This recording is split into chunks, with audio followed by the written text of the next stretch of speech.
Is that Navia over there? Oh, it's been a while. Let's go say hi.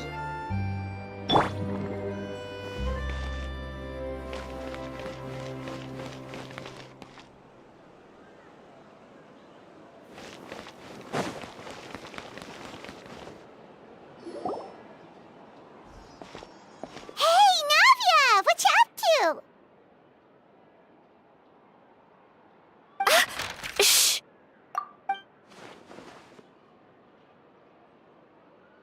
Get lost, Monica! I don't want to see you back here until you're ready to wake up and start doing things properly! Right now, you're a disgrace to my kitchen and to the Hotel de Boer name! It was an accident. I'm sorry, did you hear me asking for excuses? No, I'll do better, I promise. Why is she so aggressive? She won't even listen to what the poor girl has to say. Oh, hey, cut her some slack. You gotta at least hear her out. Wait! Huh? Who do you think you are telling me? Wait a sec. Navia? Huh. So, you're bringing backup now. Suit yourself! You're still wasting your time!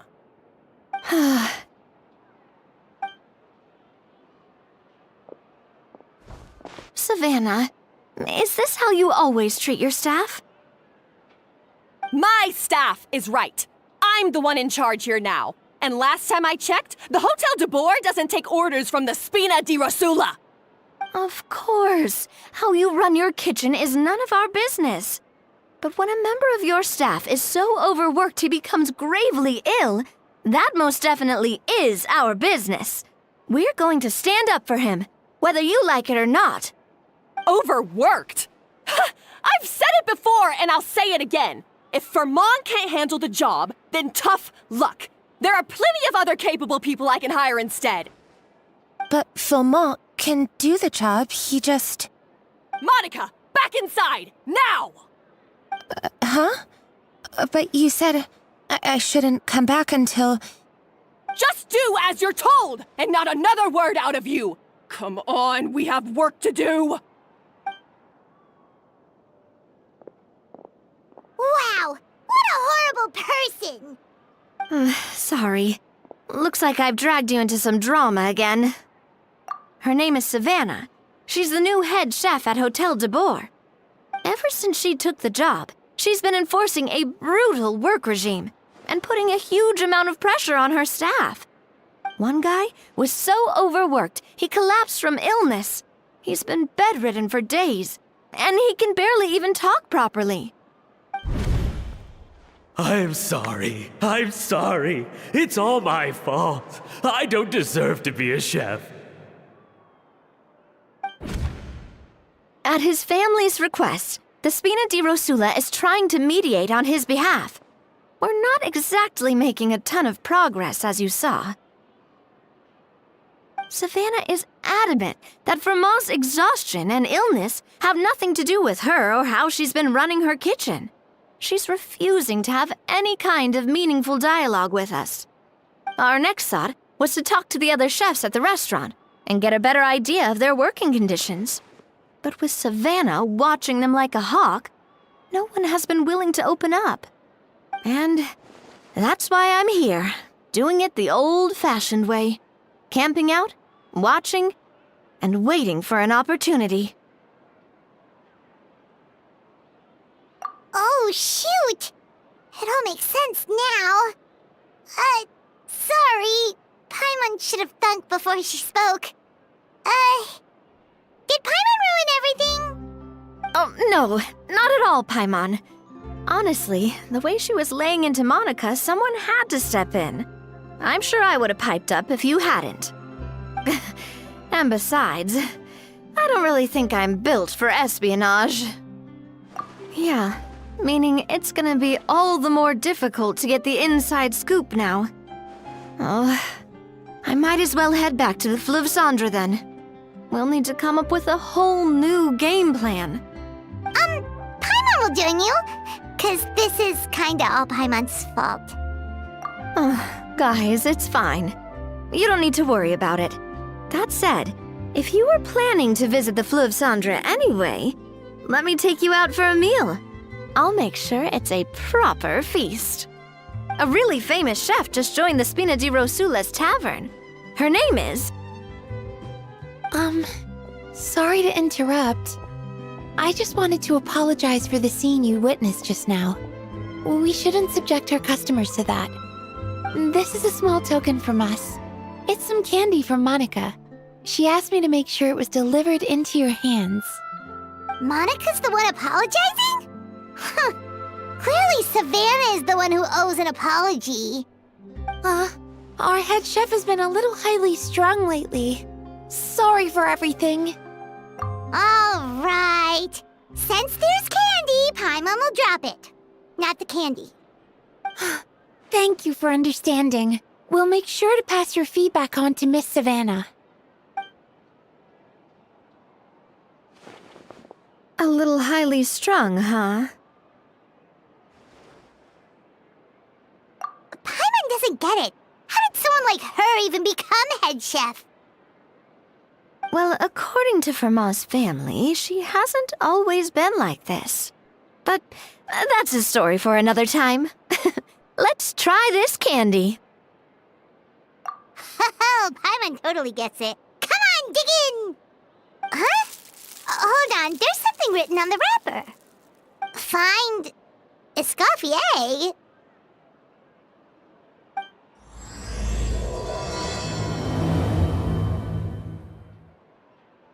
Escoffier? Could this mean... Huh? You know that name, Navia? Yeah. Let's stick to the plan and go back to the Fleuve Cendre for now. That's where we'll find Escoffier anyway.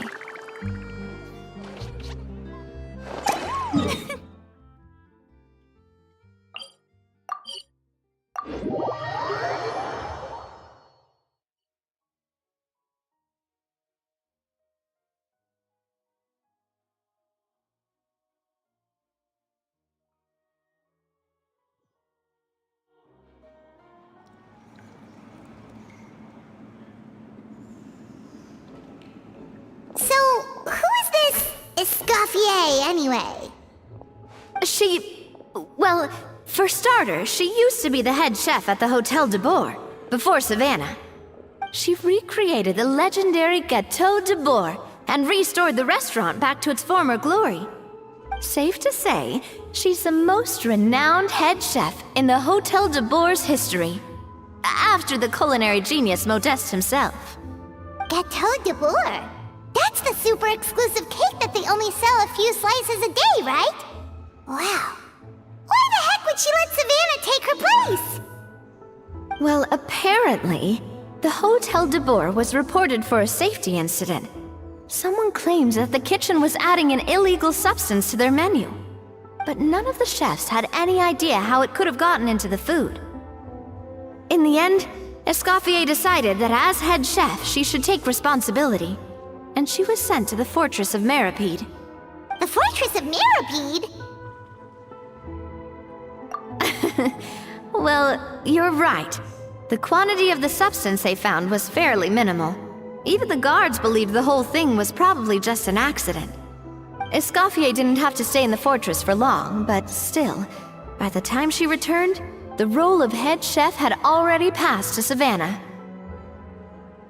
So that's what happened. Paimon still thinks it's really unfair. Even though Escoffier is no longer head chef at the hotel, she's still well respected by the staff. So, I'm guessing what Monica wants is for us to convince Escoffier to try and negotiate with Savannah on the staff's behalf. Oh, Paimon gets it! Monica wants Escoffier to come back and kick Savannah out. It's simple. simple. If the new head chef is stressing everyone out, then the solution is just get the old one back. Well, about that. You thought cream of mushroom soup was ready to serve after 3.5 minutes on the stove. You'd have had more sense serving hot water with ice cubes. At least then you wouldn't have wasted all this perfectly good cream and mushroom. What do you say, Hilaire? I'm sorry, Cream. I'm sorry, Mushroom. As you can see, Escoffier's that kind of chef as well. You have to leave it on the heat for long enough to allow those flavors the chance to come out. Don't be fooled by the aroma when the water first starts to boil. Got it? Yes, Chef. Then go back and do it again. The customers are still waiting. Remember where you went wrong and don't repeat the same mistake twice. Yes, Chef.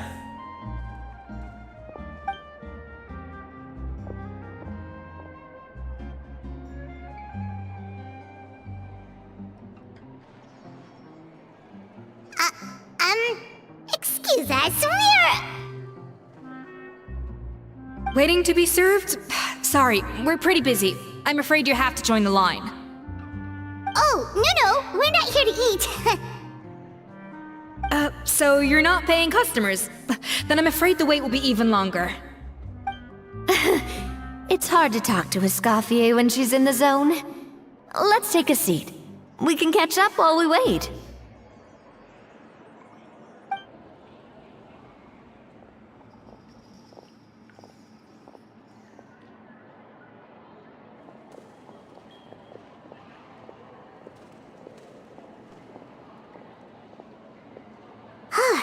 Looks like the rush hour is finally over. Is it always this busy here? These days, yes. I'd say business has tripled since Escoffier joined as temporary head chef. Well, in her words, the Hotel de Boer doesn't need her anymore. It doesn't look like she's got any plans to go back. I guess I'll be heading off then. Wait, take these home with you. We can't serve them now, and there's no sense in letting them go to waste. Oh, thank you, Chef. For what? Like I said, I just don't want them going to waste. Oh, and tell Fiamma to get well soon, so you're not running yourself ragged every single shift. Fiamma. That's the second time we've heard that name. Who is that again? He's the chef that fell ill from stress. Hilaire is his son. And with Mom stuck at home taking care of Dad, he decided to pick up some work to help pay the bills. Escoffier knows their situation, so she's been making some extra food every day for him to take home. Hey, I heard that, Navia! I've told you before, no one's making extra food. Hilaire is making blunders in the kitchen, and I can't serve his failed dishes, so he might as well take them home. Yeah, failed dishes that just so happen to be nutritionally complete every single time. So, you two must be the world-famous traveler and her companion, Paimon, yes? Is there something I can help you with? Oh, so you know us already. We'll skip the introduction then. We're here to talk about Savannah. Oh, I certainly am. The Spina's headquarters are right next to the tavern. And I've lost count of the number of times Navi has come to pester me about it. But I don't work for the Hotel de Boer anymore. And being ex-head chef doesn't give me the right to interfere with that business. Besides, I'm the one who persuaded Savannah to take the job in the first place. What? Well, she was a much gentler person back then. A little timid, even. She wasn't at all confident that she was the right fit for the role. That's hard to believe. Are we definitely talking about the same Savannah here? Honestly, I do wonder if she's just emulating me. I mean, I'm not the most pleasant head chef to be around either. Anyway, suffice to say that given the history between us, it'll be tricky for me to tell her she's doing her job wrong without coming across like a huge hypocrite. Fiamar and the others probably think that Savannah gets it all from me. I wouldn't be so sure about that, Escoffier. Look at this note we got from Monica. She mentioned me. Whatever shortcomings you feel you have, it looks like Monica still trusts you. As for the others, well, how can you know what they think unless you ask them? Monica. Plus, it's not like we're asking you to storm in there and raise hell.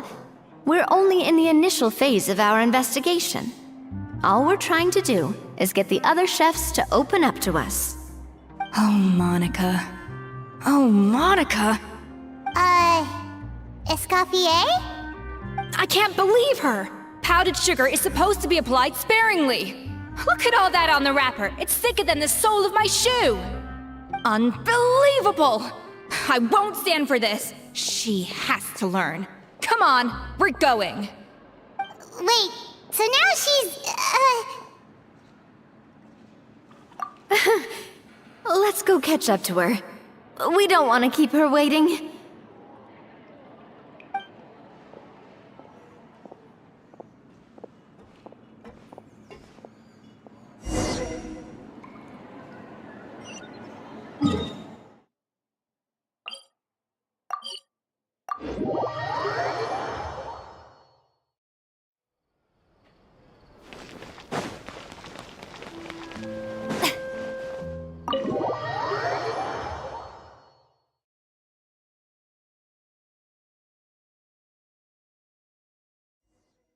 Wait, she looks like...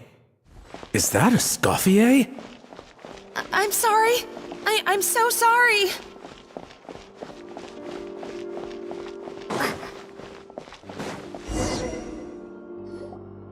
I'm sorry, I'm so sorry. I messed up your order.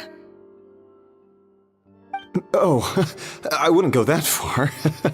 Maybe the taste is a little off, but if you hadn't brought it up, I don't think I would have noticed. But, please, you have to forgive me or Chef is gonna... Okay, I know. I'll kneel before you. What the heck? Get up, Monica! Can't you see that you're just making your customer feel more awkward? Escoffier? If you want forgiveness, then do what any self-respecting chef would do. Make the dish again. And this time, get it right. You cannot go begging your customers to feel sorry for you. Savannah said that I'm not allowed back in the kitchen until I've corrected my mistake. But if I can't go back into the kitchen, I can't do the dish over. That's some backwards logic. How can you fix your mistake without being allowed to cook? If this is what Fermat had to put up with, then no wonder he had a breakdown. We apologize for interrupting your meal, sir.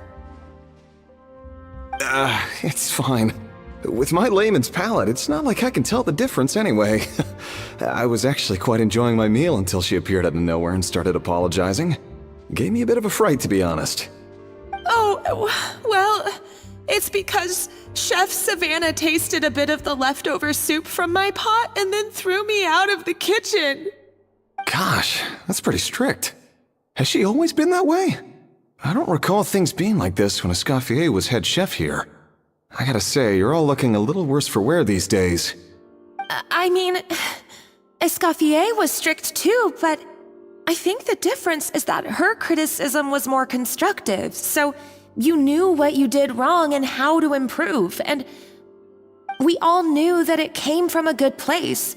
Chef Escoffier was hard on us because she truly wanted us to reach her level. But these days, whenever we make a mistake, we just get told to wake up, get your head in the game, or just do it again. And it's only gotten worse since word got out that Chef Escoffier had started working again in the Fleuve Cendre. Monica, you don't need to call me chef. I'm not the boss here anymore.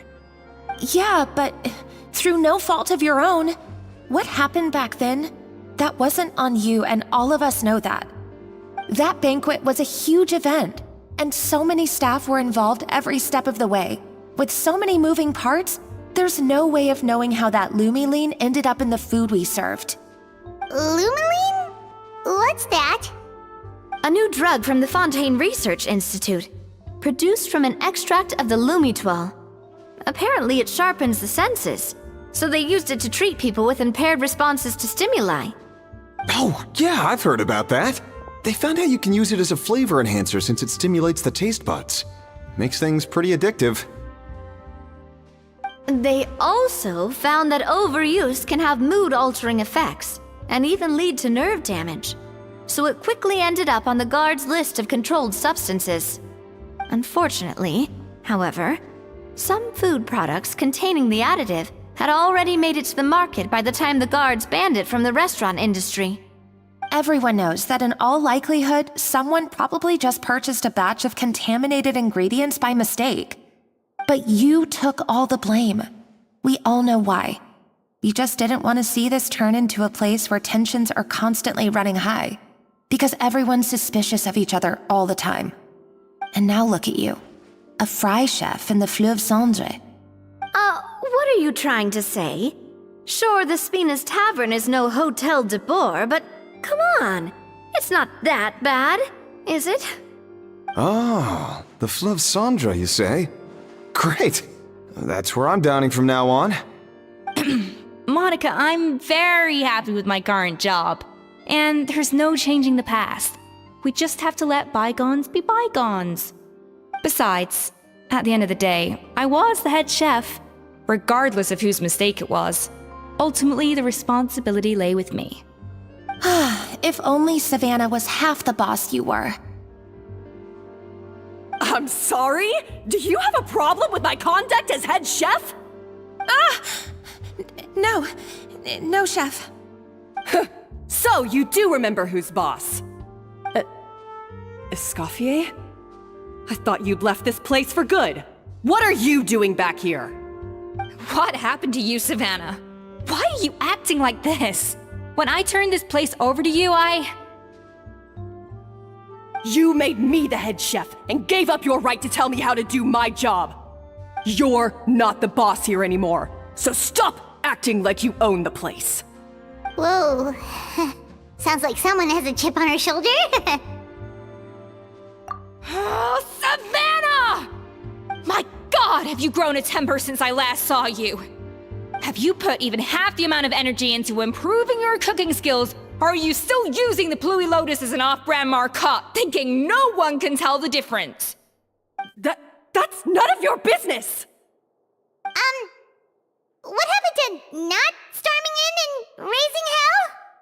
Ho ho! I was not expecting to see something this spicy as soon as Escoffier returned. Huh? Fan Agem? Aye, miladies. Might I make a humble suggestion? Given that we have ourselves a tête-à-tête between chefs at the Hôtel de Bord, I dare say it would be de rigueur to settle this the traditional way. The traditional way? That can only mean one thing. That's right! I'm talking, of course, about the tradition established by Modeste himself. The cooking contest! According to legend, the founders of Hotel de Boer, Modeste and Savelli, used this method to resolve all of their disputes. Everything from petty arguments over next week's menu to disagreements over the strategic direction of the restaurant. The cooking contest would decide who had the final say. Sounds like they had a lot of free time on their hands. Ah, well, it might sound that way to us. But in fact, the cooking contest played an enormous role in motivating chefs to hone their skills, reaching new heights of excellence in the culinary arts. And indeed, the reintroduction of this institution in recent years has surely been instrumental in transforming the Hôtel de Bord into the top-ranking restaurant in Fontaine. Reintroduction? Someone brought it back? Who? What say you, Escoffier? Surely you of all people won't back down from this challenge. It was you who put the rule in place, after all. Sure, I reinstated it, but I'm not a chef at Hotel de Boer anymore. Isn't this bending the rules a little? I see no issue as long as both sides agree to the terms. We could simply treat it as an exhibition of sorts. Savannah, any objections? Exhibition. Huh. No.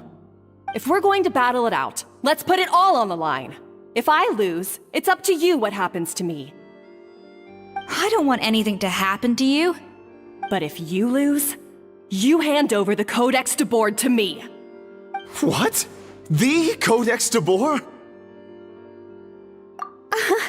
Only the legendary handbook written by the original head chef Modeste. It contains all his secret recipes, including Gâteau de Boer. It's the greatest treasure in Fontaine's culinary world. And only the present and former head chefs of the Hotel de Boer have the right to read it. Present and former. Wait, but that already includes Savannah, though. What do you want that old thing for? You have your own copy, don't you? Don't take me for a fool. You know perfectly well what I mean. I want your copy, the original version, the one you took with you when you left us. I'm sorry, I must be missing something. You know, there's no difference between the original and the copy, right? They contain the exact same recipes. Stop trying to change the topic. What's wrong, Escoffier? Scared you're gonna lose to me? Or are you scared of me getting my hands on the original Codex? Savannah, you may remember that we gave her the original as a parting gift to thank Escoffier for her years of service. Asking for it back feels a little, Oh, I'm sure it won't be an issue, as long as both sides agree to the terms. Those were your words, weren't they? And as for the contest itself, let's make it a bake-off. Gâteau de Boer, per the recipe in the Codex. Well, Escoffier, you against me. Are you in or out? You sound surprisingly confident. All right then, let's see how much you've actually grown. I hope you surprise me, Savannah. I'd hate to find out that all you've learned after this long is how to chew people's heads off. Believe me, I'll show you. Escoffier, are you sure this is a good idea? You accepted her terms a little hastily. Oh, it'll be fine. Let's head back to the Fleuve Cendres so I can get prepping. When will Winnie and Lynette do another show?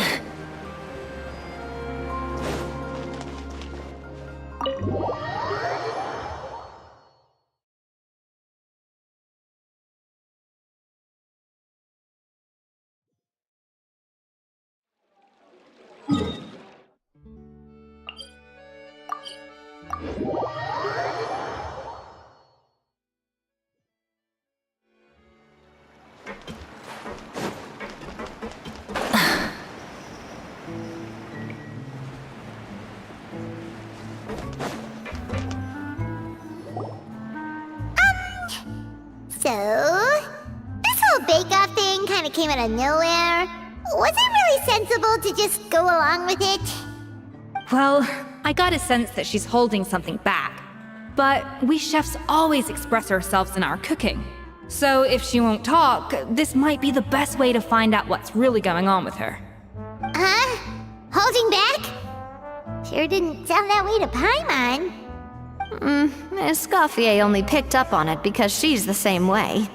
Always closed off, never letting you know what she really thinks. That's patently false, at least where your macarons are concerned.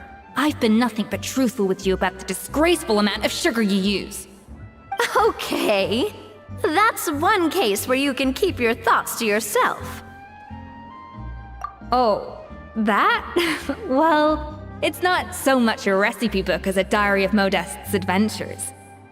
Back in the day, he and his good friend Savelli explored far and wide, partly adventuring, partly looking for new ingredients and developing new recipes. Their creations had an enormous influence on the course of Fontaine cuisine, turning it into a much more vibrant and diverse scene. For instance, legend has it that the original Gâteau de Boer was made using a special secret ingredient that Modeste discovered on one of his adventures. So rare was the ingredient that they could never make more than 16 slices of the cake per day. But everyone who tried it claimed that it was one of the most blissful and invigorating things they had ever tasted. Modeste and Savelli went on to found the original Hotel de Boer, which catapulted them to stardom in Fontaine's culinary world. Especially Modeste. He was hailed as a once-in-a-generation genius, and over time, the recipes from his adventure log became known as the Codex de Boer. Ah, Paimon's heard this kind of story before. Armed with the Codex, the Hotel de Boer took its rightful place as the finest restaurant in the land, serving those recipes for centuries to come. Something like that? What? No, of course not. Cooking is a constantly evolving art form. How could any restaurant survive if they only served food that was popular last century? Anyway, never mind centuries. Savelli and Modeste parted ways not even 10 years after their rise to fame. Then, Modeste passed away while he was still in his prime. And that was it. The end of the Hotel de Boer's heyday. It fell into decline, and for most of its history, it was just a nondescript place with a couple of cheap tables. It's only in recent decades that it started recovering. Even then, it still took numerous relocations and changes of management before we finally ended up with Vanigem and the restaurant we have today. Oh! So the Codex really isn't all that, then. Paimon figured it was like one of those mystical books they have in Liwei's martial arts novels, where the main character learns all their secret powers from. Yes, well, that's fiction, and this is reality. You can't meet the tastes of modern diners by following some ancient recipes from a dusty old book. Case in point. Even the Gâteau de Boer they sell now is actually Escoffier's reimagination. Wait, really? Why though? Didn't that recipe make it into the Codex? It did, but like I said, it's a dusty old book now, and the records aren't as legible as they once were. Not to mention that there's no way of finding the secret ingredient Modeste wrote about. So, reimagination is right. I consulted some historical records and took what I could from the Codex. But ultimately, the Gâteau de Boer of today is my own recipe. As for why we gave it the same name and kept the tradition of only selling 16 slices a day, well, you've got Vanigem's business sense to thank for that. Oh! Huh. Well, that kind of takes all the mystique out of it. Hey now, it might not be the original Gâteau de Boer, but it's still the most delicious cake in Fontaine today. And who knows, maybe Escoffier's version is more suited to your palate. Just think, if the original truly was the perfect cake you're imagining it to be, there's no way the recipe would have been lost to history, right? Not to mention that the Hotel de Boer never would have fallen into a slump. Anyway, before I left my role as head chef, I made a copy of all the recipes from the Codex, including my own improved versions, and turned them over to Savannah. So why is she so interested in the original copy? Could it be a symbolic thing? Like, whoever holds the original Codex de Boer is the true head chef? Well, it was clearly precious enough to give to Escoffier as a parting gift. Meanwhile, Savannah only got a copy. Maybe from her point of view, it's like management doesn't truly see her as being worthy of the role. You think so? The only thing is, it was her suggestion to gift me the original in the first place. Well, a joint decision by her and Vanigem. But still. What? Huh. Guess she's had a major change of heart since she became head chef. Yeesh. Who knows? We could speculate forever. Better to just... It means vesting her in this bake-off, and then getting her to explain herself, even if I have to beat it out of her with a spatula. However much she's changed since we worked together, I believe that she still has her chef's pride. And if she respects the art, she'll respect the outcome of our contest. Well, I'm confident that you and your spatula can get justice for Froment. All you need to do now is win the contest. But that should be a breeze for you. Let's not get too ahead of ourselves. Gâteau de bourg is very complicated to make. Usually, it takes 3 chefs working in tandem to cover everything. Now, if I had to push it, I could probably do the work of 3 chefs myself. But I'd prefer to play it safe if I can find a couple of assistants in time. Well, that's easy. The 3 of us are veterans in the kitchen. You just need to pick 2 of us. Well, I have heard the Traveler is an accomplished cook, as well as a warrior. But be warned, I will hold you to exceptionally high standards. Think you're up to the task? Oh, count me in too. I've spent weeks perfecting my macarons after your scathing review. Even if it means competing against the Traveler, so be it. I'll show you what I'm made of. Confident. I like it. Alright, let's start with some elementary mise en place. Show me your knife skills.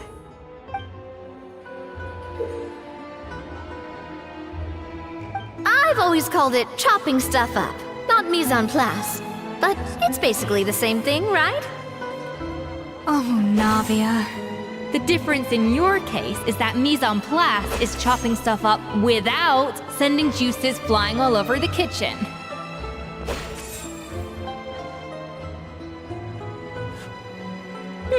Looks like you found that easier than I expected. Yeah, thankfully it was pretty straightforward in the end. You made it sound like we'd be carving statues out of fruits or something. Well, brace yourself, because the next step is anything but straightforward. I'll be using a kind of special food processor I got the Fontaine Research Institute to make for me. It uses cold temperature extraction to isolate the essence of cooking ingredients, which can then be used to flavor dishes more precisely. But this isn't exactly standard kitchen equipment, so that probably didn't make a whole lot of sense. Let me give you a demonstration instead.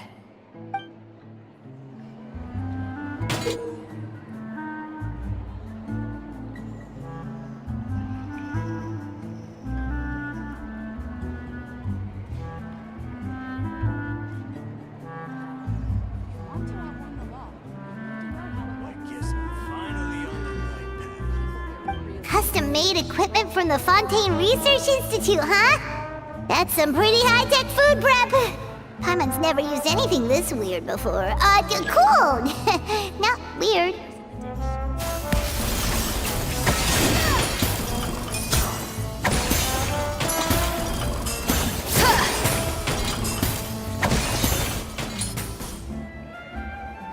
And done. These are the flavor compounds extracted from our ingredients. I processed all the fruit you chopped up earlier. Wow!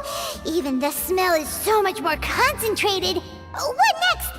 Do we add all this stuff in? Absolutely not! Throwing everything in at once will ruin the balance of flavors. We have to go slowly and carefully to calibrate the exact flavor we want. I'll demonstrate again. Now, watch closely. I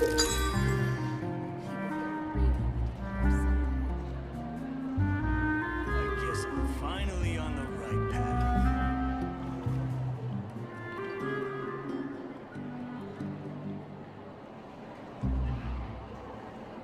Slowly and carefully. Not a drop too much, and not a drop too little.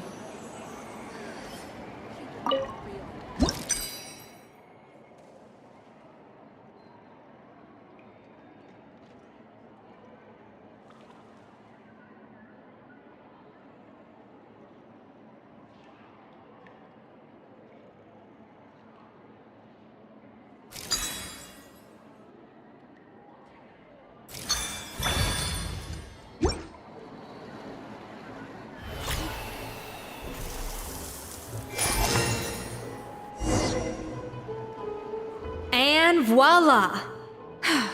Now it's your turn.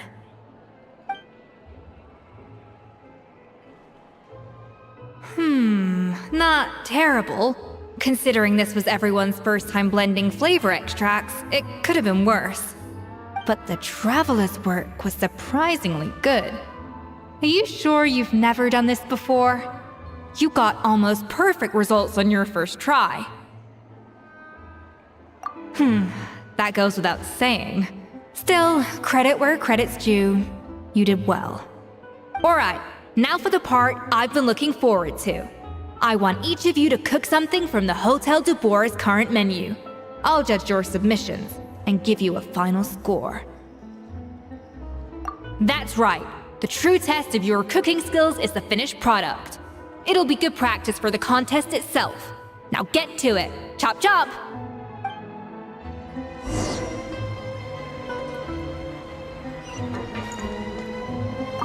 How's it going? Have you picked a dish yet? Choose wisely. I expect you to present the most delicious thing on the menu.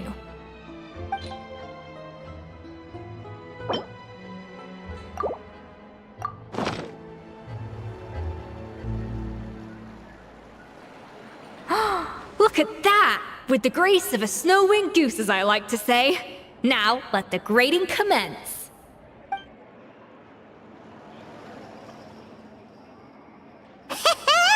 Pretty good, right?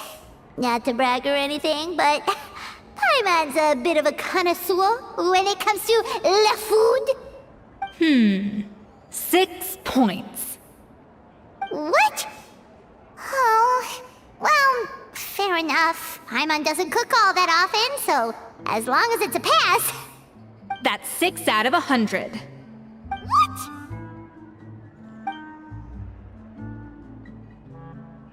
You say you're a connoisseur, but it's quite clear from this dish that you have far more experience consuming food than creating it.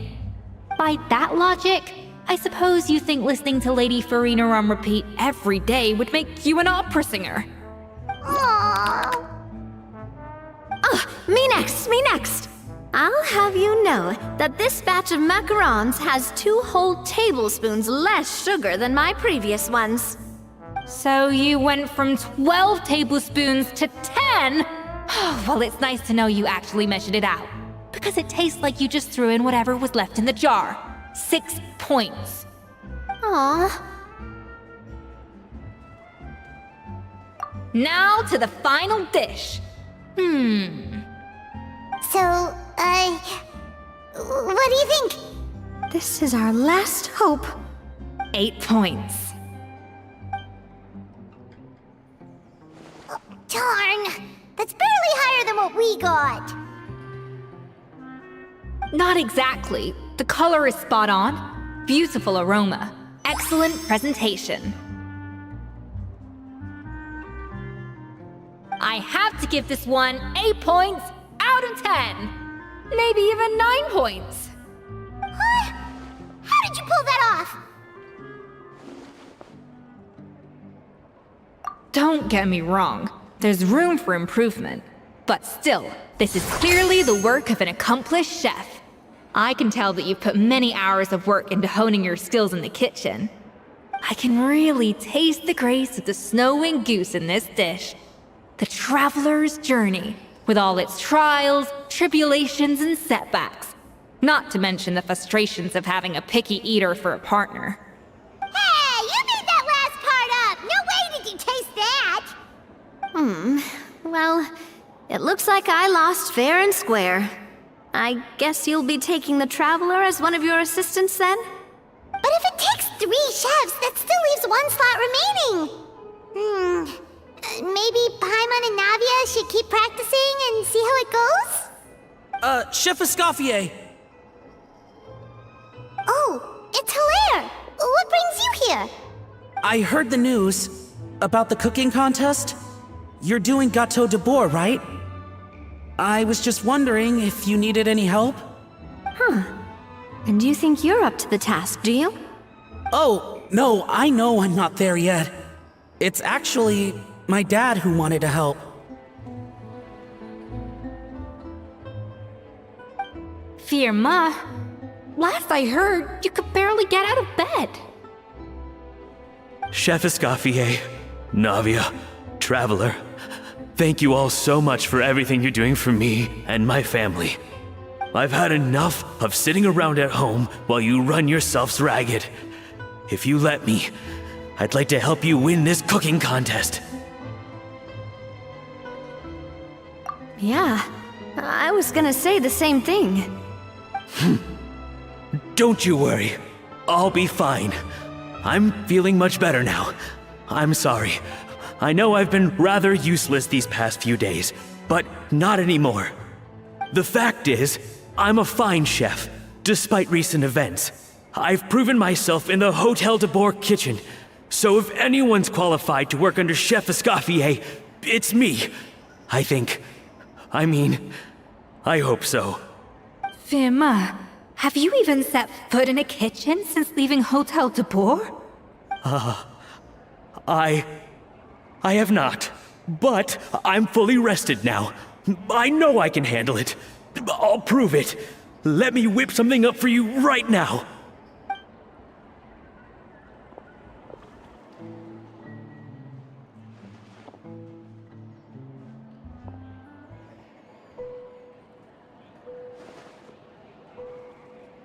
Huh? That's strange. Why are my hands shaking? What do you call this, Firma? I can't seem to grip my knife. Do it again! Again! Again! I... Hopeless. Get out of my kitchen yesterday.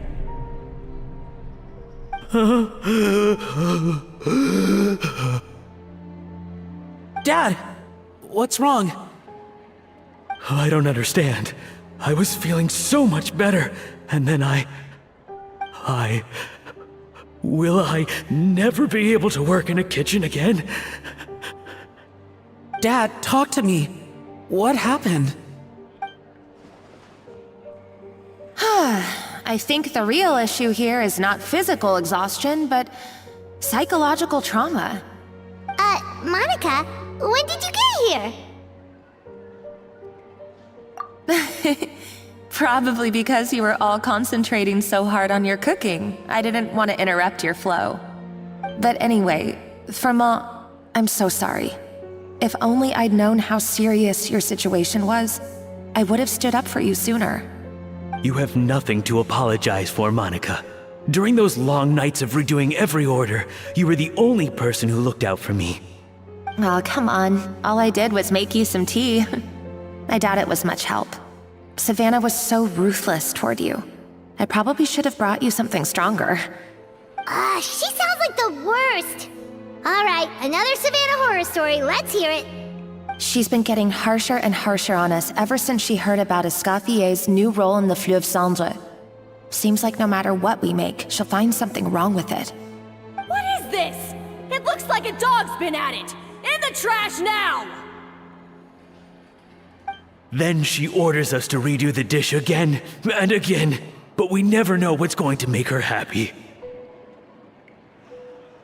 Do it again, do it again, do it again! Every time you remake it, you just get another earful from her. Either straighten yourself out or get out of my kitchen! So now, it seems like just picking up a kitchen utensil gives me flashbacks of her yelling at me.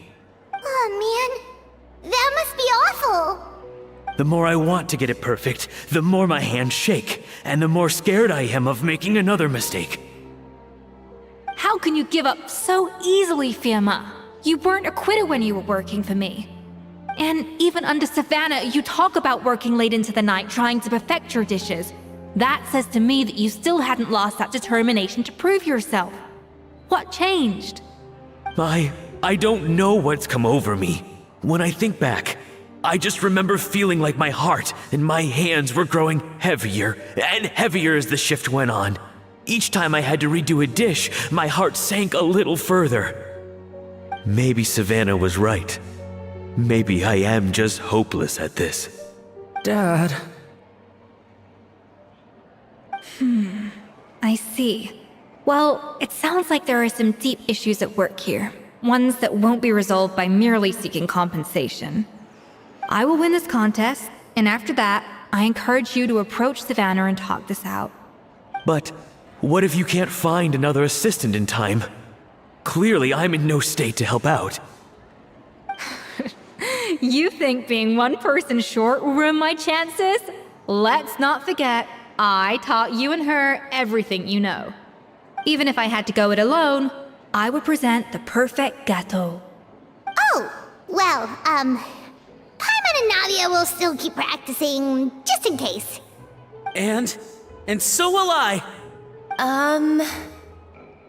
Yeah! And if worse comes to worse, we can always get the Spina di Rosula to put out an emergency call for chefs. There's gotta be someone out there, right? Actually, I thought maybe I could help. That's sort of why I'm here. What? Why didn't you say so? I was going to, but then... well, this is the first chance I got. You do this for us? Thank you so much, Monica. Alright, fine by me. But aren't you still working for Savannah? Joining the other side seems like a guaranteed way to put your future employment in jeopardy. I know, but it's all right. I've made up my mind. With the way things are, I can't keep working for Savannah much longer anyway. Unless I want to become the next Fermat. I'm done with sucking it up. It's time to try and turn things around. If this cooking contest can get Savannah to see the error of her ways, then I'm sure she'll forgive me for this. Well, Paimon didn't think we'd be poaching from Savannah's staff to get our third person, but there you go. Anyway, Monica's a professional chef, so nothing could possibly go wrong now. Great! Then it's settled. And to congratulate you all on making the team, I propose a Spina-sponsored meal to celebrate. Spina sponsored? Wait, you mean I'm cooking? Well, I promised the traveler a feast in the Fleuve Cendre. And I know how much you've been looking forward to it. Yeah! Feast, feast, feast! Alright, if you insist, then prepare for some of the finest food of your lives.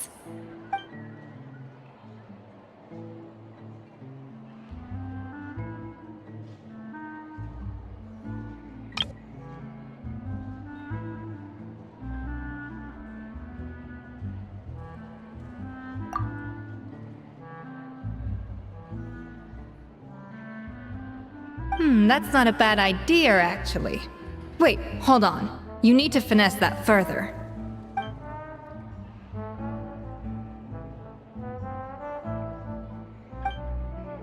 That was a dream come true. Paimon never knew Fontanian cuisine could be this good.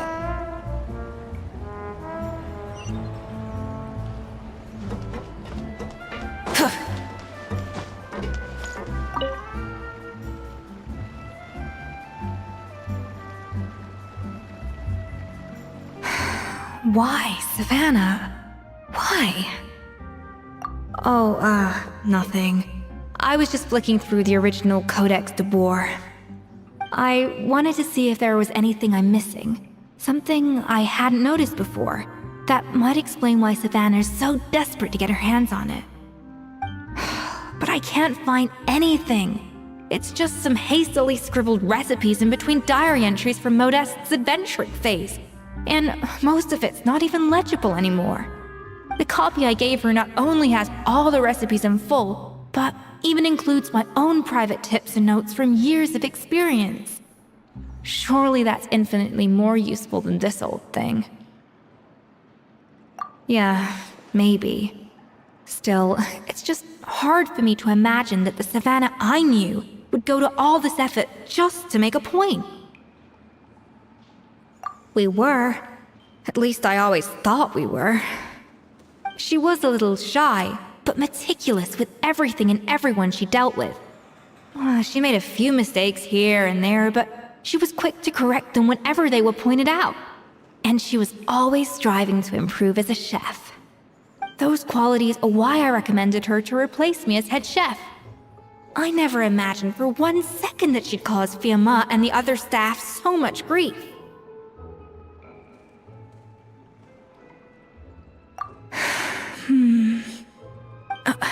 Well, I mean to an extent, of course. I pushed hard for her to get the role.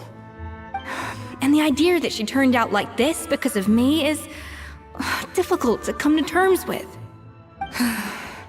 I wonder if this is how Modeste felt back when he was writing the Codex. Yes, with his good friend and co-founder of the Hotel de Bourg, Savelli. The story goes that after Modeste unveiled his Gâteau de Bourg and was hailed as a culinary genius, he was admired and adored by all. But his newfound fame slowly drove him and Savelli apart. Unlike Modeste, whose every new creation was an instant hit, Savelli seemed to face setbacks at every turn. Doors that would swing wide open for Modeste would shut in Savelli's face. And with Modeste being whisked off to all manner of functions by his celebrity friends, he had less and less time to discuss the culinary arts with Savelli. People started gossiping about Savelli, and their relationship between the two gradually soured. Everything came to an abrupt end when Modeste, still in the prime of his life and still hailed as a genius, suddenly died from an acute illness. And that was it. They neither had a decisive split, nor got the chance to properly reconcile. Their story just came to an end. One rumor had it that Savelli actually killed Modeste out of jealousy, even as the latter was hoping to make amends. Unlikely. It's a popular theory, but there's no real basis for it. At least there are no records of Savelli ever being convicted of a crime. Still, beyond a point, there's no way of knowing what truly happened in the past. All we can do is try to make sure the present doesn't quite go as badly. And that's why I have to win this contest tomorrow. Then get the truth about everything that's been going on, even if it means cracking her open like a nut.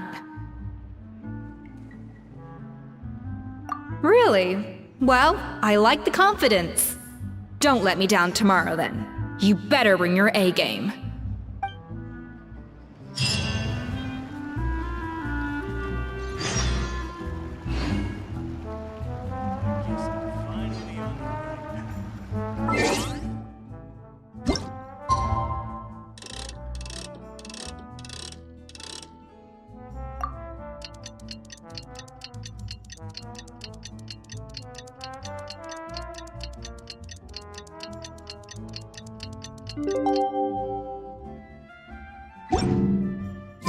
It's Cooking Contest Day! To the Hotel de Bourg! Toot sweet!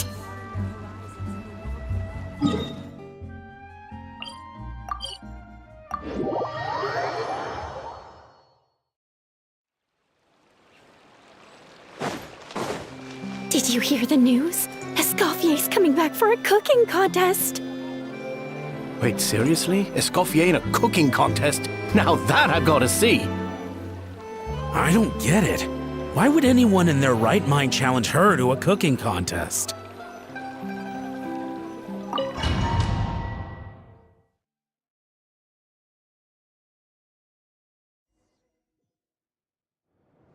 Mesdames et messieurs, welcome one and all to the Hotel de Bourg and to this most exciting of cooking contests!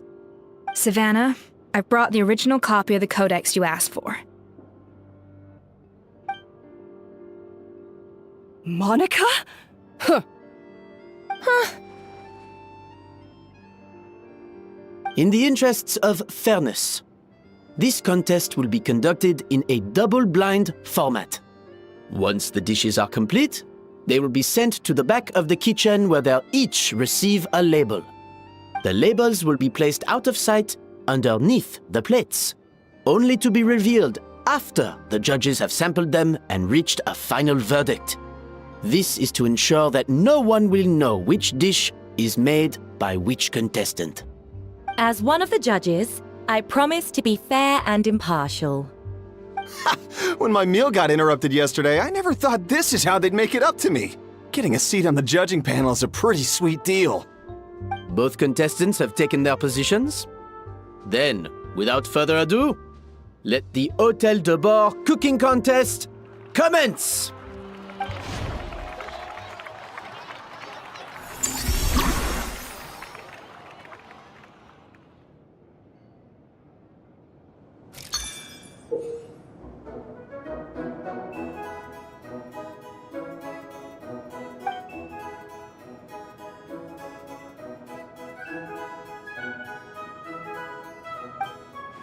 Monica, Traveler, it's go time. Let's do this. Alphonse, Gaspard, get to work! Do not disappoint me. Even the best chef in the world can't flavor their food without prepping the flavoring, right?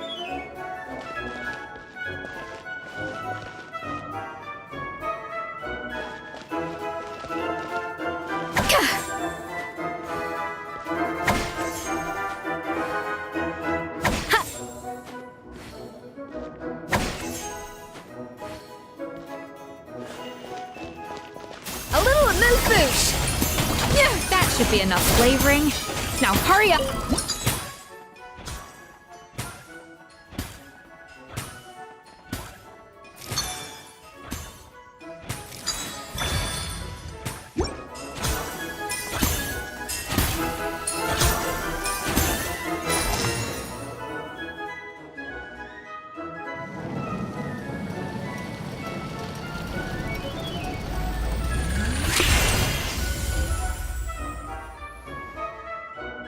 Come on, Escoffier! Come on, Traveler!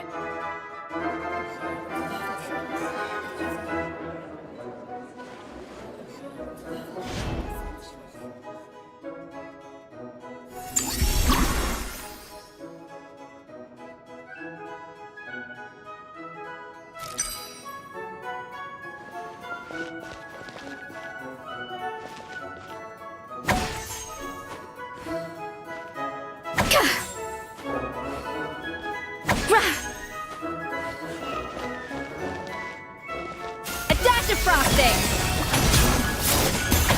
Alphonse! What are you playing? The balance of flavors is about right, but the quantity is too low.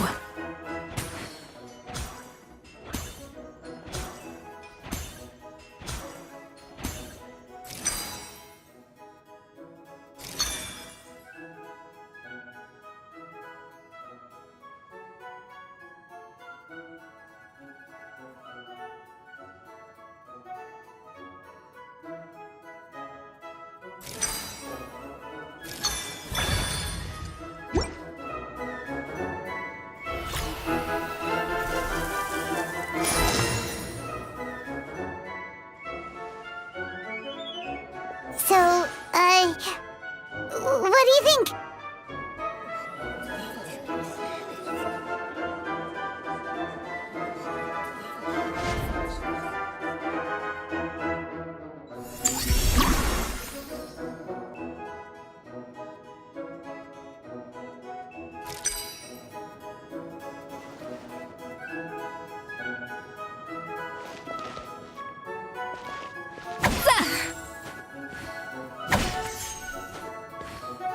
Escoffier is already on the final step of the recipe.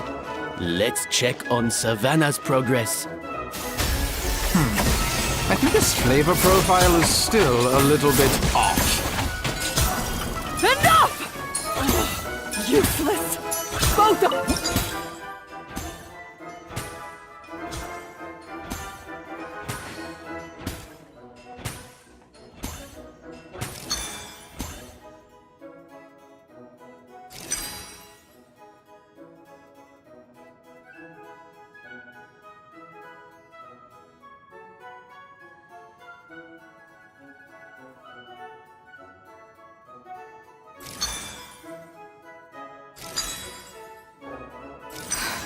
Stay calm, Escoffier. There has to be a way to balance the flavors. Just think. Wow! Is Savannah serious? Can she really make up for lost time working alone?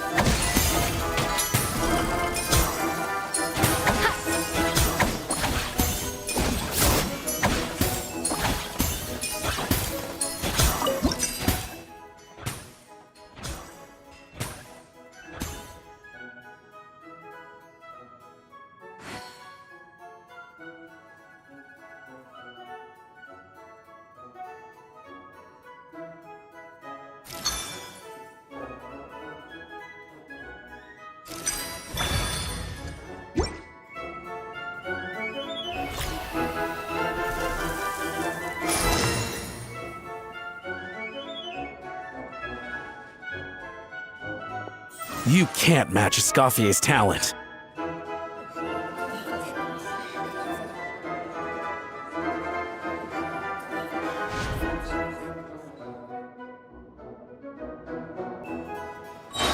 I present to you Gâteau de Bourg.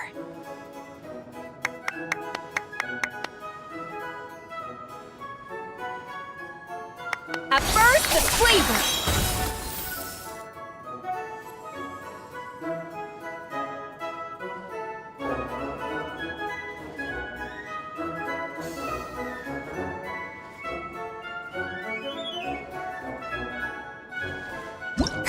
That went just as I expected.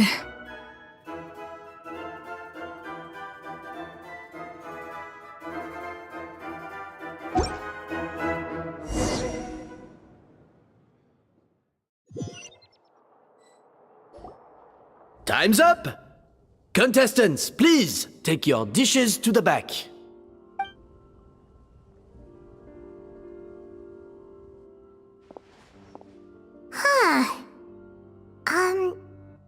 That guy was right. You really can't tell whose is whose just by looking at them.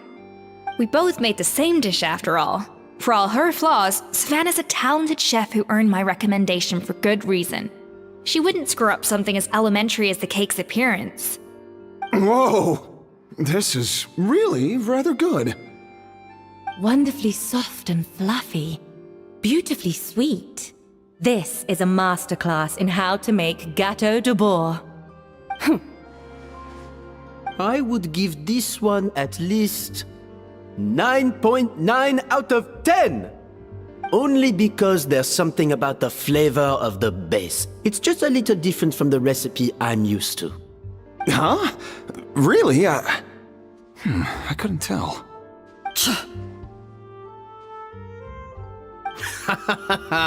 All right, on to gâteau number 2. I haven't had a single bite and already this aroma is a delight to the senses. I have a feeling that this gâteau will be a gâteau for the ages. How exciting! I'm gonna dig in.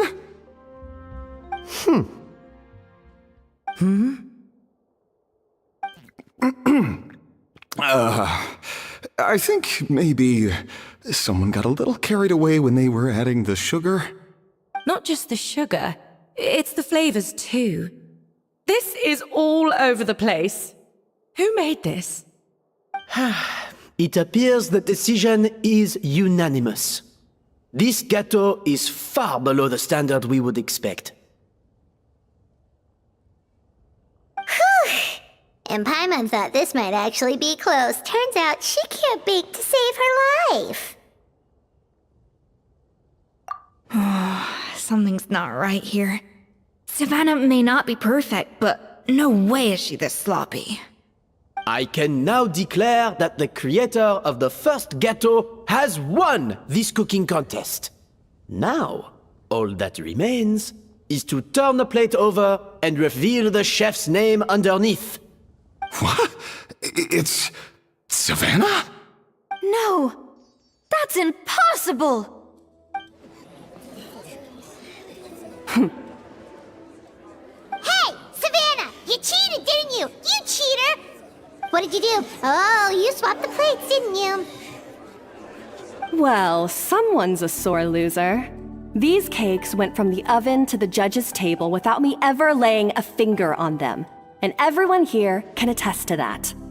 It was Van Gem's staff who labeled them in the kitchen. If you're looking to accuse someone, why don't you start with them? Isn't it more likely that Escoffier's lost her edge? Oh, or maybe her assistants let the team down. You take that back! Judges, we demand a rematch!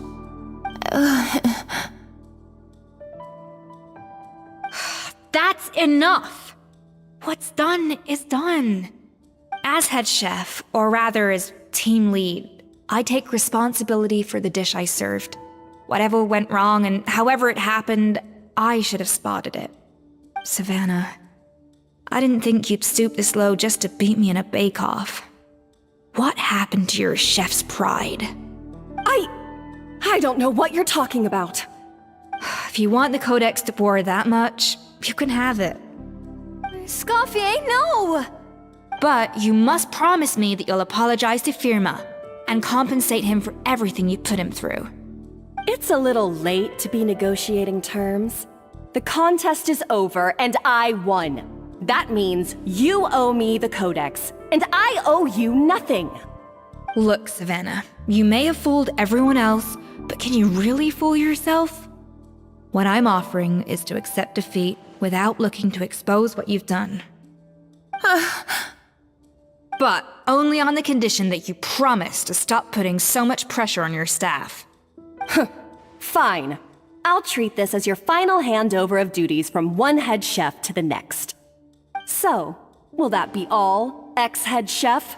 Or is there any other unfinished business you'd like to leave in my hands? I didn't mean that to be a scolding from your former boss, just a word of advice from a fellow chef and a friend. But I don't know if you're even open to input from other people anymore. I know what I'm doing. I don't need your advice. All right, fine. I'm glad to hear it.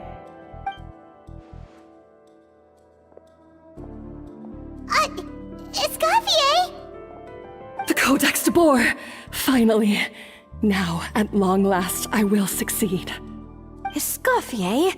How could you let her get away with this? Yeah! The Codex is a souvenir of your time here!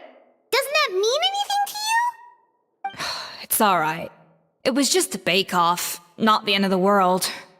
I'm already over it. Besides, it's not all bad. She agreed to compensate Firma. That's mission accomplished for the Spina. Honestly, if I'd have known that giving her the Codex would solve everything, I'd have just done that in the first place. I mean, why bother with the whole cooking contest? It's such a waste of time and energy.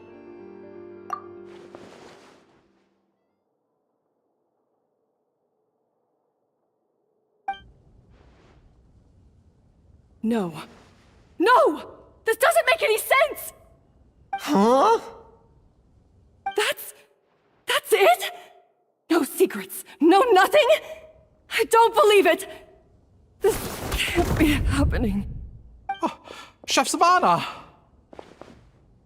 Savannah?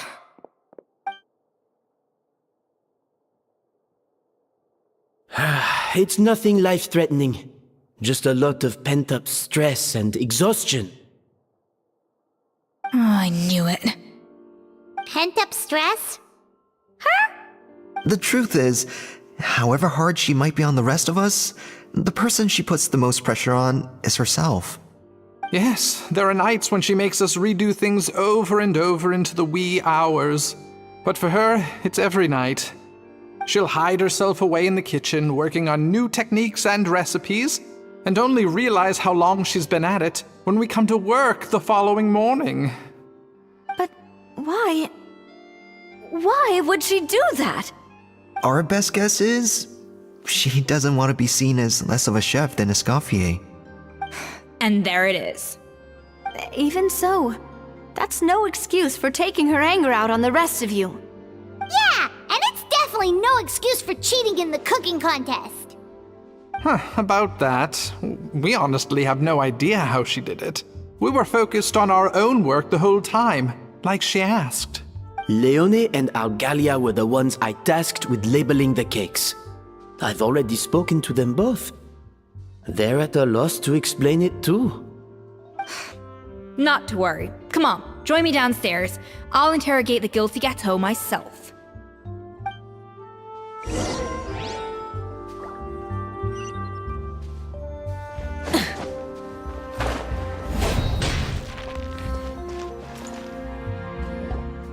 Well, how is it? Have you figured out what it was? Oh, this is aggravated assault on my palate. I'd rather eat wet cement than this. Is it really that bad? I made sure to taste test it before it was served. Oh, relax. This isn't your cake. Savannah never switched the plates.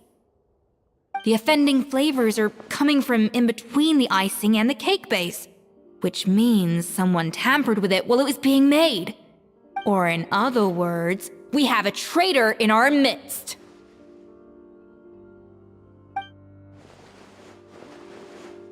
I'm sorry. I was forced into it. It was Chef Savannah. She said if I didn't cooperate, she would... Calm down, Monica. I've already accepted defeat. And if I wanted retribution, I would have brought this up when the results were announced. Whatever's going on with you, just spill the beans. There's no need to hide it.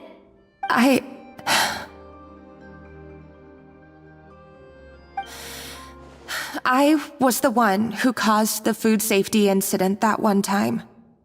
Food safety? Wait, you mean the Lumaline incident? So you procured the contaminated ingredients? I think so. Savannah and I were on procurement that day. I didn't check everything as well as I should have, and so I let contaminated ingredients make it into the kitchen. But I swear I didn't do it on purpose. I had no idea there was an issue with them, and I didn't know it would end up with Escoffier going to jail. But the last thing I expected was for Savannah to use it as leverage to blackmail me with... This is crazy! So Savannah pressured you into sabotaging Escoffier's cake by threatening to expose your secret if you didn't? I know, it's terrible. I'm so sorry. I was so scared. The thought of Chef Escoffier finding out that I put her in jail, it made me freeze up with fear. I thought Escoffier would hate my guts if she ever found out, and yet somehow that's ended up in me doing something even worse.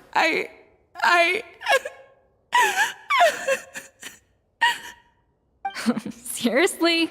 All this fuss over a little slip-up? Huh? Firstly, it's not like I got a life sentence. I did my stint at the fortress, and now I'm out. And secondly, I had my own reasons for leaving the Hotel de Boer. This wasn't the only factor. So, you don't need to feel ashamed or frightened or anything like that. Any more than you need to add butter when you're pan-searing foie gras. You mean... you forgive me? Oh, well, I'm not saying you don't have to take responsibility for your mistakes. You should tell Vanagem to mark down your performance for the past few months. Then do some digging and find out exactly where those contaminated ingredients came from. Sure, you've made mistakes, but now's the time to fix them. Understood? Understood. Good. Now, back to Savannah. What about the original codex would compel her to resort to blackmail? I have my suspicions. Not that I've got any proof to back them up, though.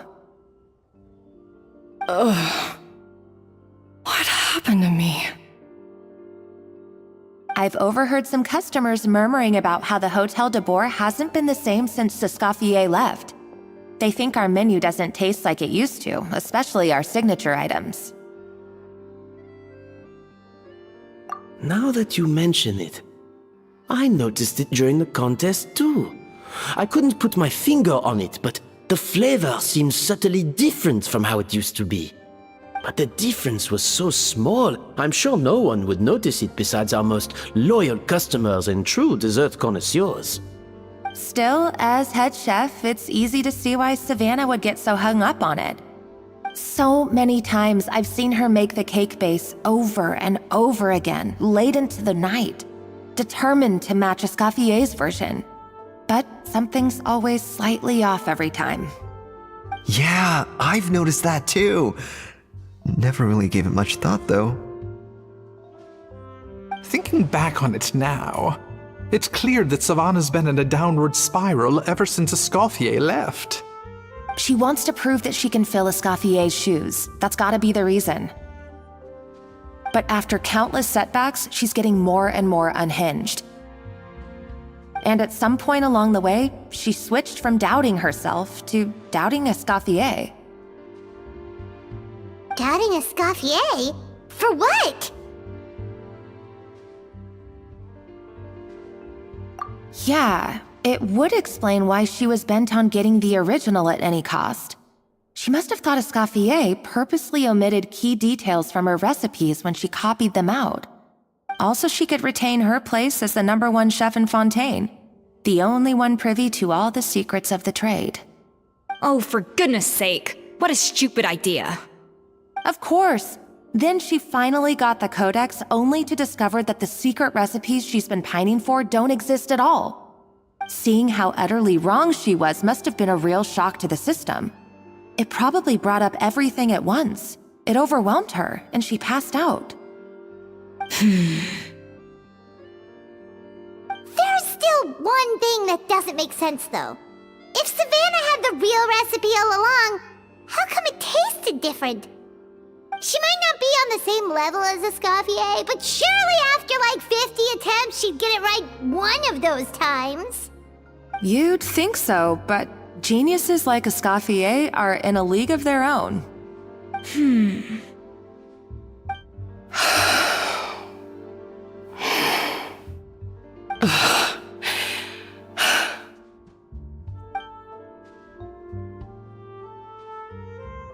New head chef, you say? What's her name? I don't think I've heard of her before. I wonder, can the Hotel de Boer keep its edge without Escoffier at the helm?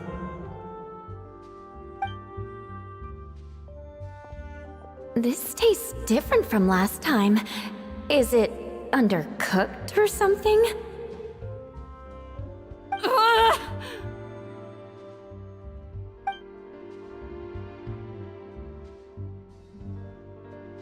Take this. It's a copy of the Codex de Boer. From now on, you will be its keeper. Don't listen to the doubters. If I say you can do it, then you can do it. Even if you don't believe in yourself, at least believe in me. Hey, did you hear me? Once I'm gone, the restaurant is all yours.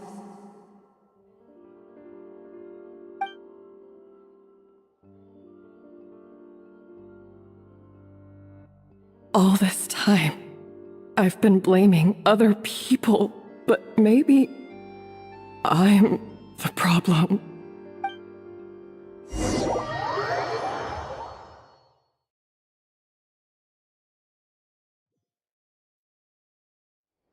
I sincerely apologize for putting everyone out.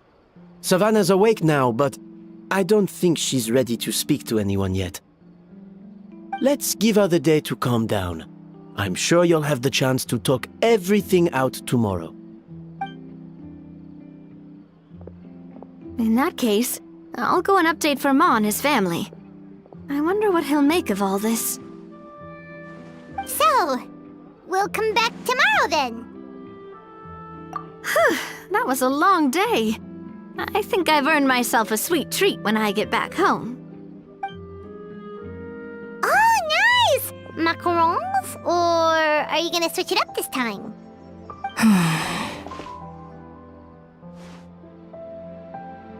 Traveler, how much do you know about the snow-winged goose?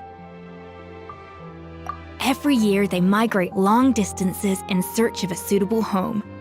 There's always one goose at the front whose job is to lead the flock. Fontaine poets often use the image of that goose to explore the ideas about leadership and genius. They usually imagine someone who's a cut above the rest, a model of perfection. But what those poets don't know is that during a migration, the lead goose is always changing. Once the lead goose shows signs of fatigue, it retreats to the back of the flock and allows another goose to take its place. So the truth is that leadership, with all the responsibilities and pressures that come with it, it's something that everyone takes turns at. But we humans completely miss that fact when we project our own ideas about social hierarchies onto them. I guess what I'm saying is, I don't buy into this notion that there's some sort of gulf between normal and genius. Cooking is a science, not magic. Given the same ingredients, same recipe, and same environment, I see no reason why two different people shouldn't be able to create the exact same dish. Of course, some people have a more sensitive palate than others, and some people are just born bolder or more conscientious. But these are all variables that can be accounted for with time and practice. I'd have no reason to expect so much from others if I believed that perfection can only come from the hands of a genius. The only reason I hold people to high standards is because, well, I believe they're capable of greatness. Okay, I've made up my mind. I'm gonna get to the bottom of why Savannah failed. And come tomorrow, I'll give her the scolding of her life, pointing out all the mistakes she's made along the way. Then she'll finally see the error of her ways.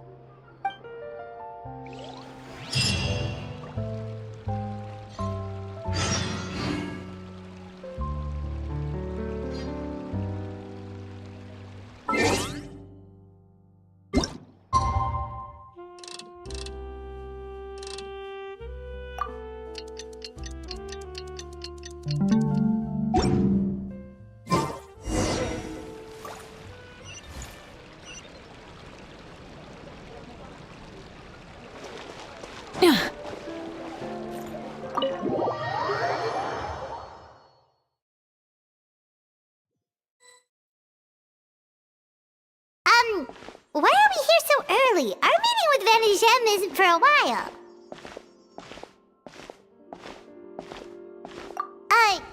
Check on her? Why? What happened? Oh no. Escoffier, are you alright?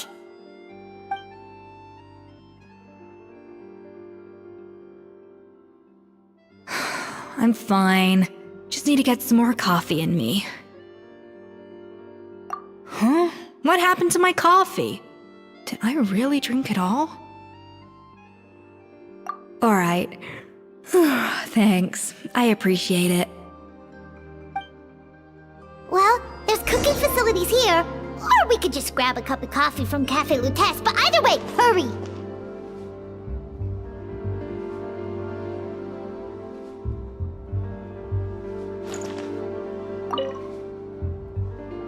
Coffee.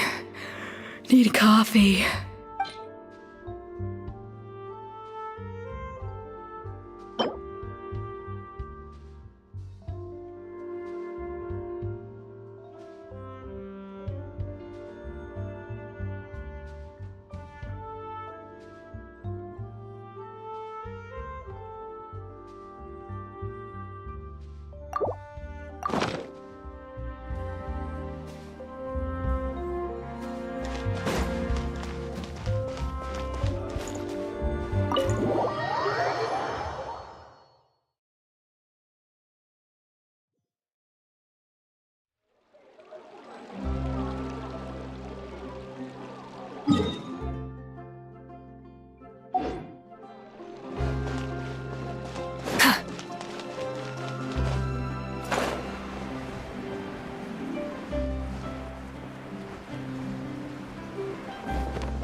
Hello, what can I get for you?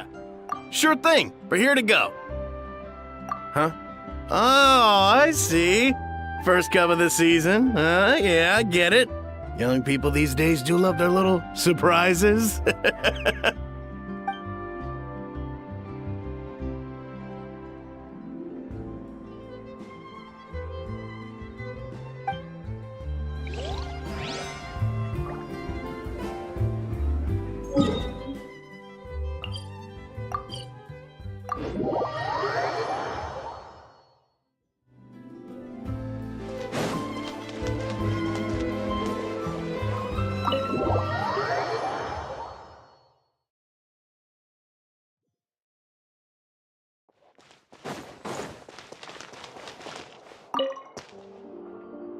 Coffee.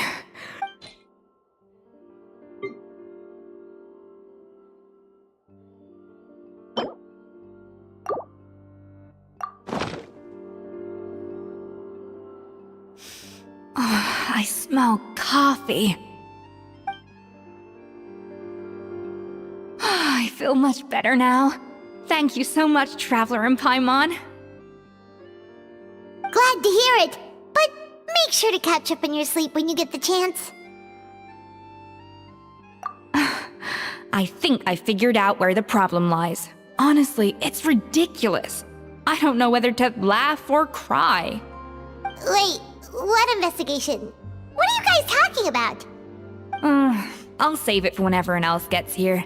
It's so stupidly small, I can't believe it's caused so much drama. Yes, except my failures were stepping stones to success. Escoffier, have you seen Savannah? Huh? No, not since yesterday. Why? What's wrong? After seeing her home yesterday, we were all a little concerned about how she was doing. So, I dropped by her place early this morning to check on her. Only to find an empty house with the doors wide open. I left Alphonse and the others to keep watch at her home, while I checked the Hôtel de Bord. I'm worried something bad might have happened. If she's not here, then where could she be? Boss, Escoffier, bad news. Alphonse? You're supposed to be keeping watch at Savannah's house. We were, but then, just after you left, we found this stuff in her house. Oh, looks like a map with a bunch of random places circled. What does it mean? Wait a second. This feels familiar. I'm sure these places are all connected somehow. Of course, from the Codex. They're all places that Modeste explored on his adventures. Yeah, but I don't understand. The adventure logs in the Codex are too fragmented to be of any use. How come this map shows all the missing details? The Codex de Bord? Then, this place marked in red out at sea. Could that be the fabled birthplace of Gâteau de Bord? Seriously?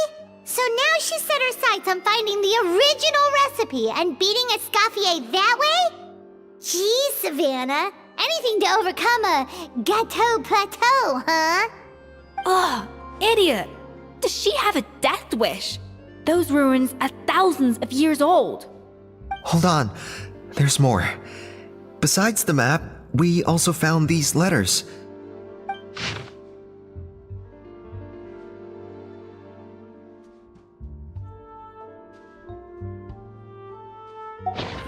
It was you. You let the Lumaline through, didn't you? It sounds like a threat letter. Does this mean that Savannah was responsible for the safety incident? And not Monica after all? Retrieve the Codex by any means necessary. So the cooking contest and the cheating. Someone else was behind her pulling the strings? She's keeping the true recipe to herself. Ugh, this is all such a mess. Paimon needs a second to process this. First, we thought that Savannah forced Monica to cheat in the cooking contest. But now, it turns out that someone else forced Savannah to force Monica to cheat?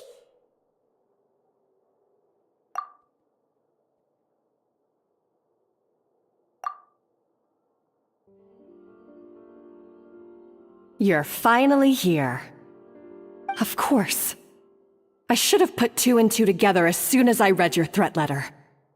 The food safety incident, the demand for a cooking contest, the instruction to blackmail Monica, even the suggestion that Escoffier was keeping secrets from me. It was all part of your grand plan, wasn't it, Monica?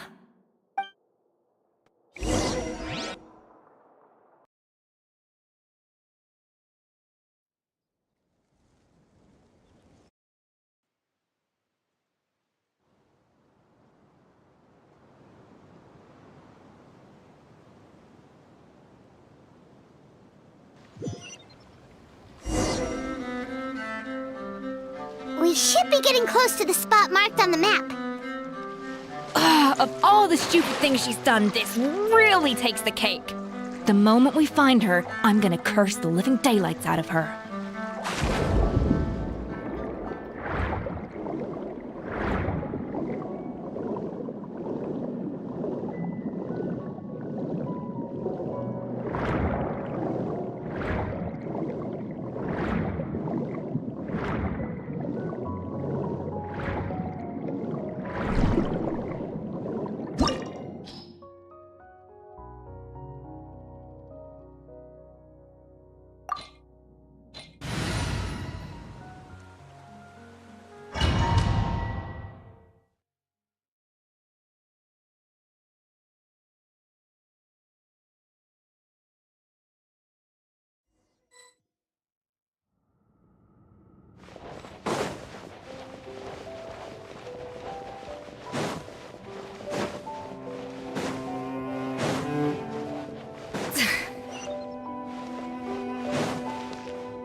place looks like an underwater restaurant, doesn't it?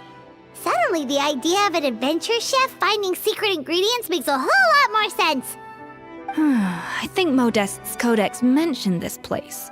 A public bath from the time of Remoria. So yeah, definitely the kind of place that would have served food and drinks. Huh? Some blubber beasts have come to join the party? How did they get here?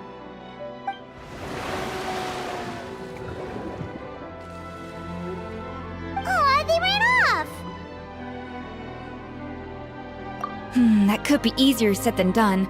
Something's blocking the entrance. Well, did Modeste mention it in his adventure logs by any chance? They must have gotten through somehow. Good point. Yes, that's right. It's coming back to me now. We prepared a banquet for our shy little guests, and as the food flowed away on the current, they broke into a joyous chorus, and the path opened to us. We have to feed the blubber beasts? With what? There's nothing here besides rocks, romaritime flowers, and lumitoile. See, this is why you should always bring snacks.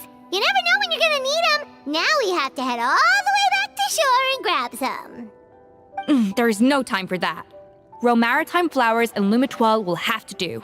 They may not look appetizing to us, but who knows? They could be blubber beast delicacies. Wait, we're seriously gonna try this?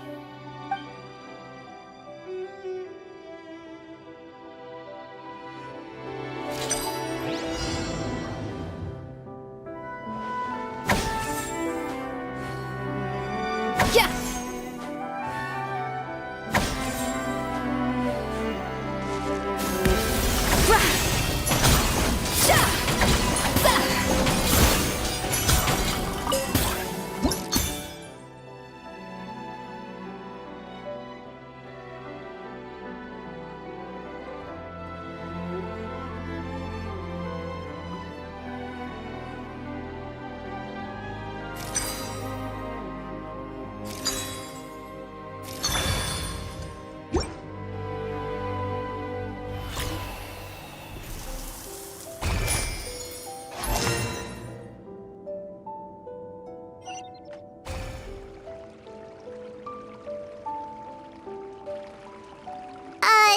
Blubber beasts or not, are we sure this stuff is edible? Trust me, they'll love it. Oh, good question. If we try to put them in the pool, we'll probably just scare them off again, and who knows how long they'll be gone. Yes, we can't afford to wait for them to double back. What was it that Modeste said again? Something about the food flowing away on the current.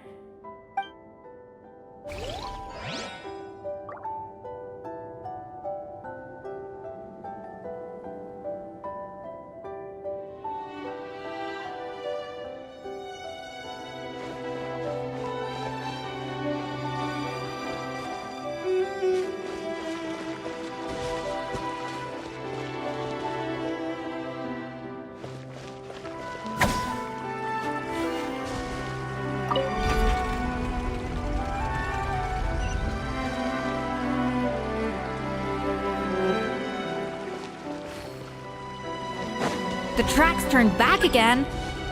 So annoying.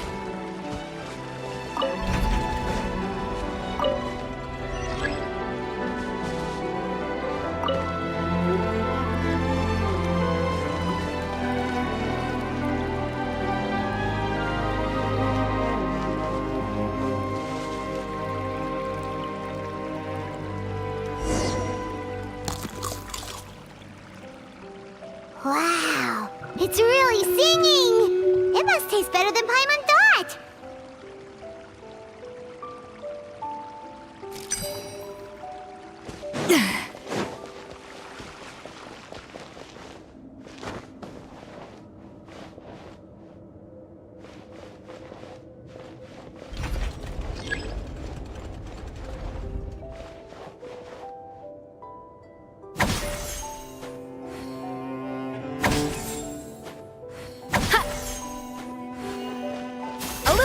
Boosh!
Hey, give me your water.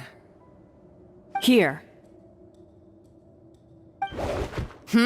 I said your water, the one you just drank out of? Sure.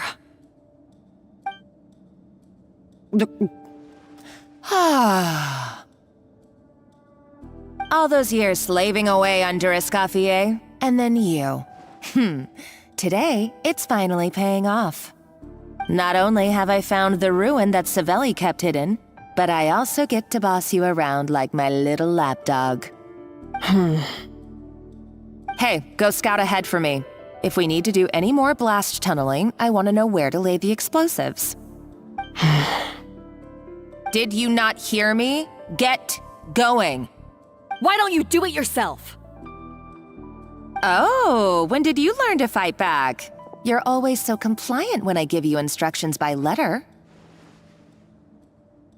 That's because you threatened to expose me for the Lumiline incident. I swear, if I'd known what you were planning, I'd never have... Ha! Don't be so self-righteous. Admit it, you've always been jealous of Escoffier. That's why you lapped up everything I told you.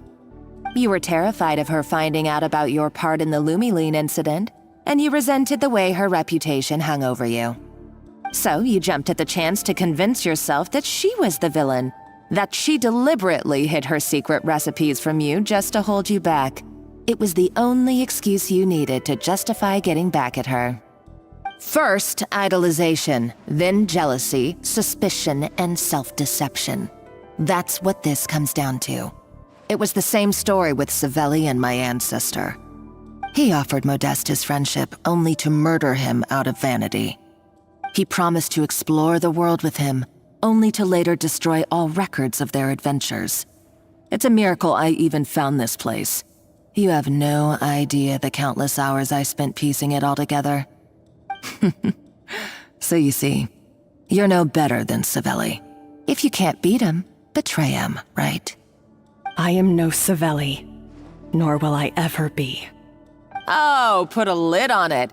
You really think you can absolve yourself of your vindictive and jealous behavior now? Just because you finally realize that Escoffier never kept any secrets from you? You didn't show any remorse when she left, or in the cooking contest. Why start now? You have no right to redemption. You're right. I don't deserve her forgiveness. But I am done being bullied into submission by you! Ooh, feisty. But you should watch your tone. Talking to me like that could get you in big trouble. I somehow doubt that. Since I poisoned both our water bottles. What? Ever since I learned the truth, I've been biding my time, waiting for this moment. You've played me like a fiddle for so long, and now this is payback! But you drank it too! It's what we both deserve. This is the price we must pay for betraying Escoffier. You'll die here with me, Monica! You.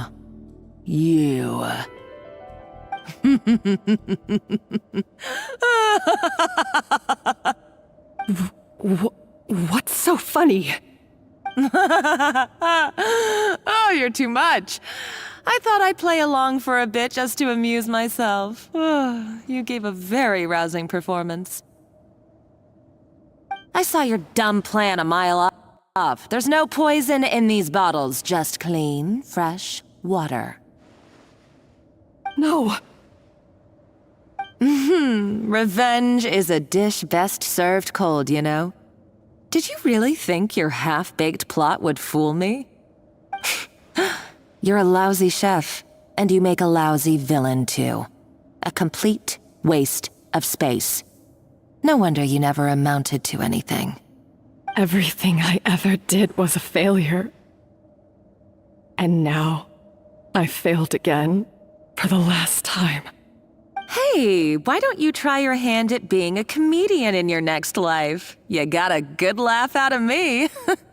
But now the show's over. You should have just done like I asked, Savannah. All I wanted you to do was scout the ruins for me. But you had your chance, and now it's time to say goodbye. Stop right there! Let her go, Monica! We've got you surrounded! Escoffier? Ugh, looks like I'll have to keep you around for a little longer. You can't! Stay back if you want her alive! Escoffier and the Traveler. I can't take you both on in combat, but if you so much as flinch, I can end Savannah's life in a heartbeat. Monica, what are you hoping to achieve by this? You're about to commit murder, and for what? A recipe? A recipe? You chefs are all blinded by your myopic focus on kitchen affairs. Well, some of us actually have bigger fish to fry. Modeste had a secret. The truth behind his so-called genius, the je ne sais quoi factor in his Gâteau de Bourg, and it's right here in these ruins. Are you serious? You're here because of a Gâteau de Bourg obsession? You've gone completely mad! I couldn't care less about the cake itself. No, the real treasure is the secret ingredient that Modeste sourced from these ruins. He and Savelli were fools. A priceless treasure of Remoria in the palms of their hands, and they thought, ooh, this would go great in our cake mix. We're talking about a powerful stimulant that also sharpens the senses. That's no cooking ingredient. It's a groundbreaking drug. That's right, I've done my research. It was a drug that Remoria developed for their war machine. I could make a killing by selling it to the treasure hoarders or the Fatui. Will you listen to yourself? You're completely delusional. My eyes are wide open. Just wait till I get my hands on this treasure. You'll see what a fool you've been.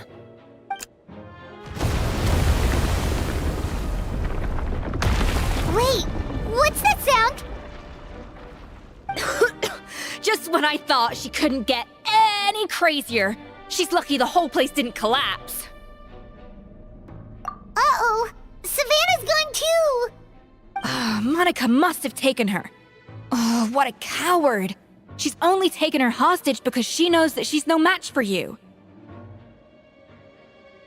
That's true. Even if she finds the treasure, she'll need Savannah alive if she wants to get out of here in one piece.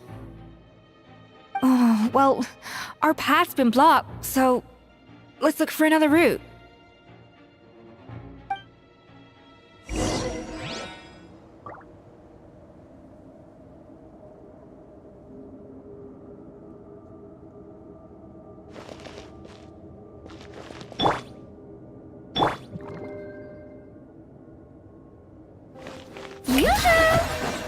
The water looks pretty deep here. Maybe it leads somewhere.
Probably awakened by the explosion just now. Alright, Nice Skills 101. Time for some rough chopping.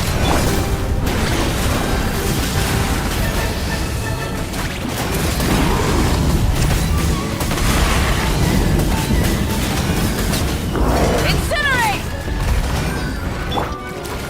Yoo-hoo! Coming at ya!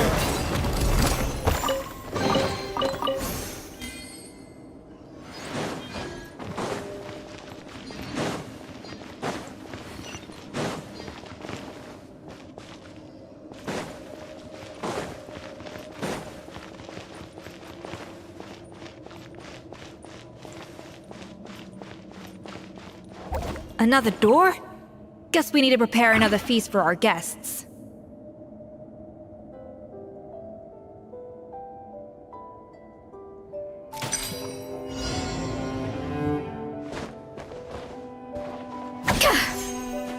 Yeah.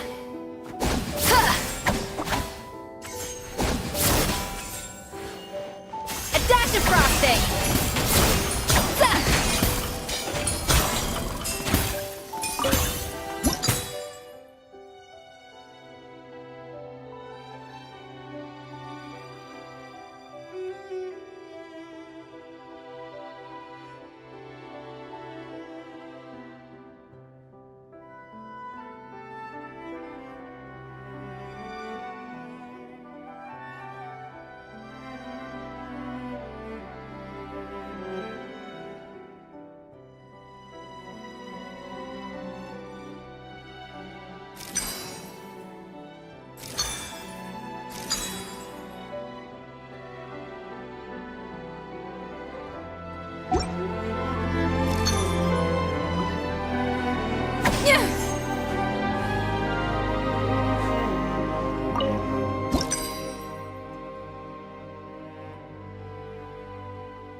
Boosh!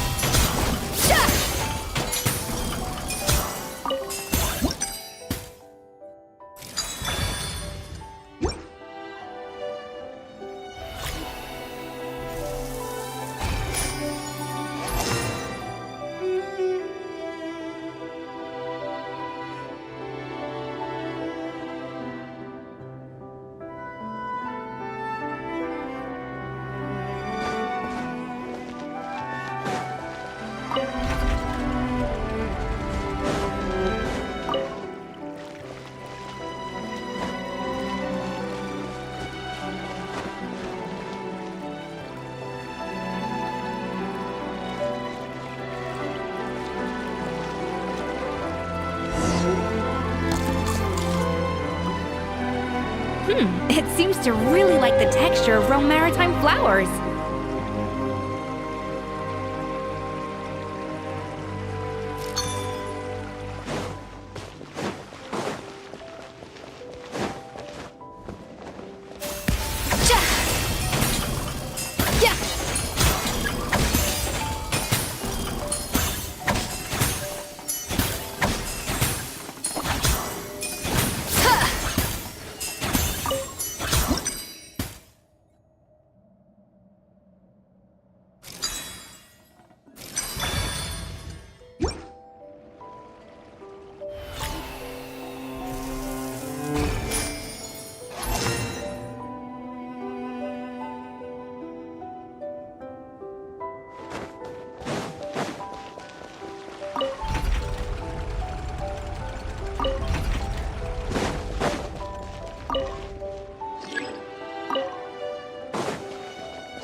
I never knew you could process Lumitwol like that. Alright, I've got to jot this down. Lumitwols and maritime flowers. This could open the door to a whole new world. Yep, that's literally the plan. Wait, hold on. Which door are you talking about?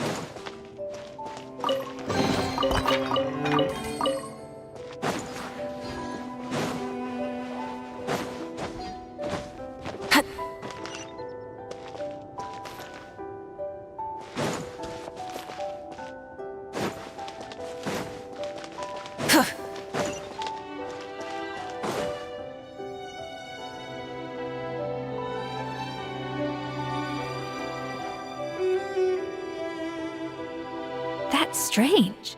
These don't look Grimoirian to me. More like last century Fontaine. Adventurers from last century Fontaine, huh? Oh, Modeste and Savelli, do you think they camped here? By the looks of it, this was a one-person camp. They adventured together, but maybe one of them came back alone at a later date. You really think so?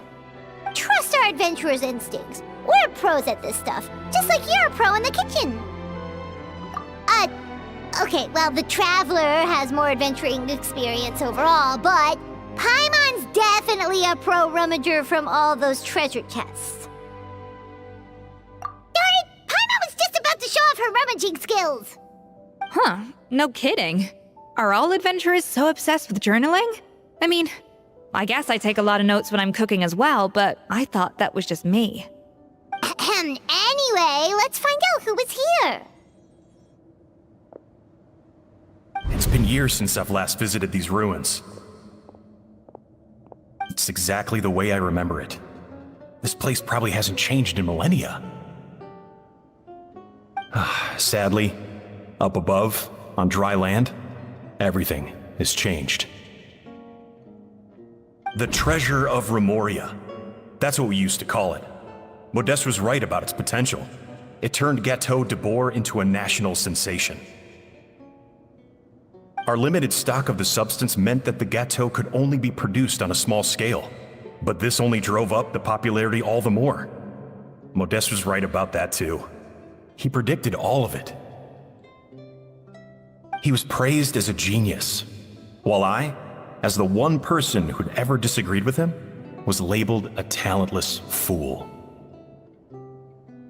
Modeste tried his best to console me, but I knew better than anyone just how great the gulf was between us. Our conversations grew scarce, and we saw less and less of each other. I didn't fight it. He had new friends and a career of his own. Why invite further disdain by inserting myself where I did not belong? I told myself that maybe one day, when I finally created a masterpiece of my own, I'd be able to face him without shame. Or maybe one day, when I've put these feelings of self-loathing behind me, I'd be able to ask him with a smile on my face, how about we go on one more adventure, for old time's sake? Unfortunately, that day will never come. So it was Savelli. From the sounds of it, he came back after Modeste had already died. I always thought it was just a legend. But if it's true, then this must be the place where they found their secret ingredient, the birthplace of Gateau de Boer. In that case, what does that say about the death of Modeste? If it's all true, maybe Savelli really did have something to do with it. The taste of Gateau de Boer has changed. Modeste was convinced of this, even though everyone swore they couldn't tell. Being the perfectionist that he was, he refused to accept even the slightest flaw in his work. He stopped all sales of the product, locked himself away in the kitchen, and worked day and night, vowing to find out where he had gone wrong. But as he baked and taste tested over and over again, he found he only strayed further and further from the original taste.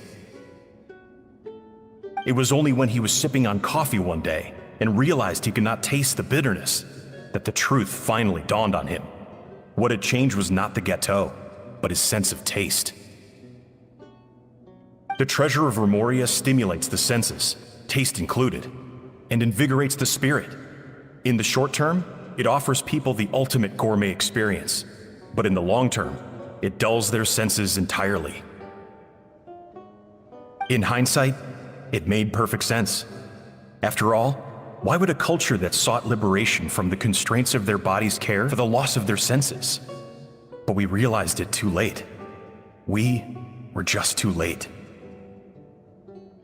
Over the course of his many culinary experiments, Modeste exhausted the remaining supply of the treasure of Remoria. He consumed it all himself.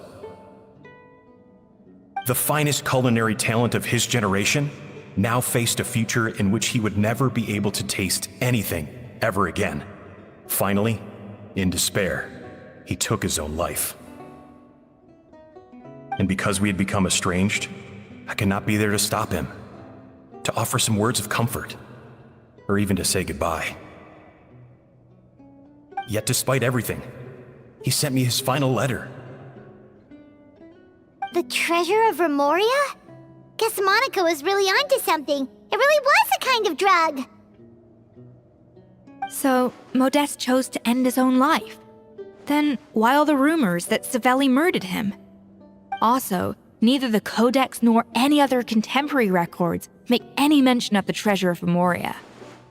It's almost as if someone deliberately erased it from history. Modeste told me everything in his final letter. His was a tale of how even a genius could fail, and how much more devastating it is when it happens. Did he hope I would gain some personal catharsis from knowing the truth? Or maybe he wished for me to warn the public about the dangers of Gâteau de Bourg, proving that I had been right all along. But if the public ever learned how Modeste's greatest triumph became his undoing, his fall from grace would be swift and merciless. 1 minute a genius, the next a joke. It would surely spell the end for his restaurant too. What would be his legacy then? How would future generations view everything we built together? I fear the scorn I have faced these last years would pale in comparison to the scorn shown to him by the history books. I cannot let that come to pass. I will do what I must to protect his name. It will mean tampering with his notes to remove the damning details, leaving mere fragments of our story behind. It may lead his family to suspect me of having a hand in his demise. But if that's the price of destroying all evidence of my crimes, then so be it. I would rather the world believe a tale of genius and jealousy than see his reputation in tatters. The final loose end is the evidence here, at the bottom of the sea.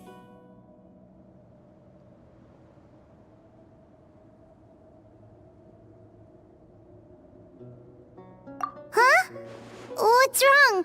Didn't we say Savannah should be safe for now? So we thought, but if Monica finds out what happened to the treasure, there's no telling what she might do.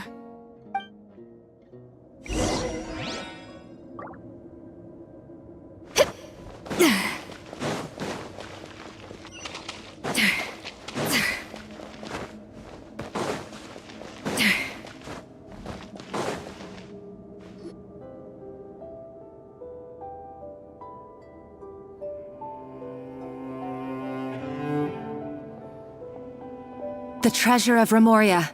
I have found you at last. Savelli, you tried your best to bury the truth, but you underestimated the children of Modeste. Some fragments of his diary escaped your clutches, and we have held on to them for generations. But I have to thank you too, Savannah. Without your help retrieving the Codex, and with it the last piece of the puzzle, I may never have found this place. But now, finally, the secret to Remoria's military might is within my grasp. The treasure of Remoria is mine! Oh. It's empty. It's empty? Monica? Oh, we were seconds too late. Escoffier? What's the deal with that jar? Savelli's final act! He wanted to conceal the secret of the treasure forevermore and make sure it would never harm anyone again. So he came here after his friend's death and destroyed every last shred that remained. This can't be happening. All the years I spent piecing together the truth, all my painstaking planning, all that for an empty jar? Monica, don't do anything stupid. This ruin is more dangerous than you realize. Oh, shut your pie hole! Praise be to Lord Remus. You barbarian shall be slain.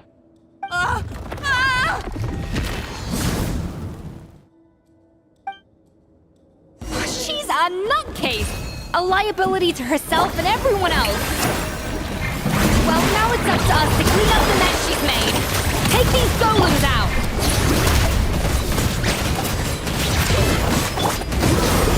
Pyroclastic surge!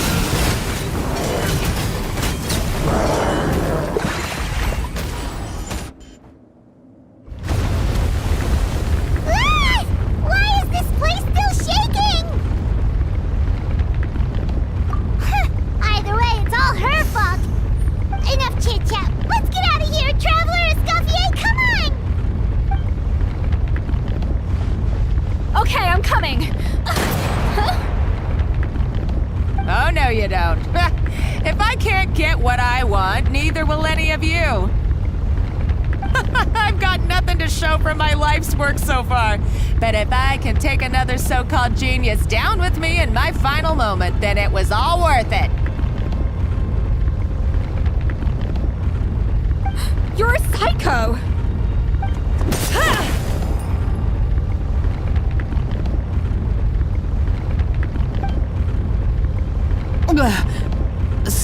Savannah? When did you wake up?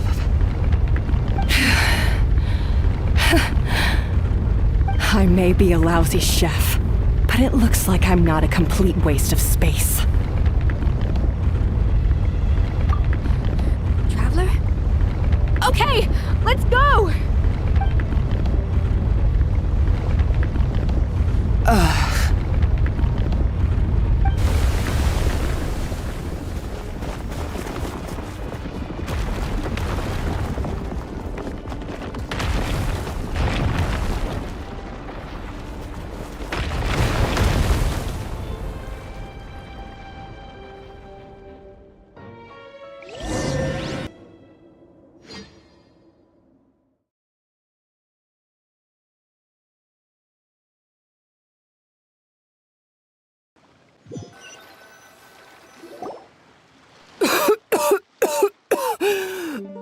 Escoffier!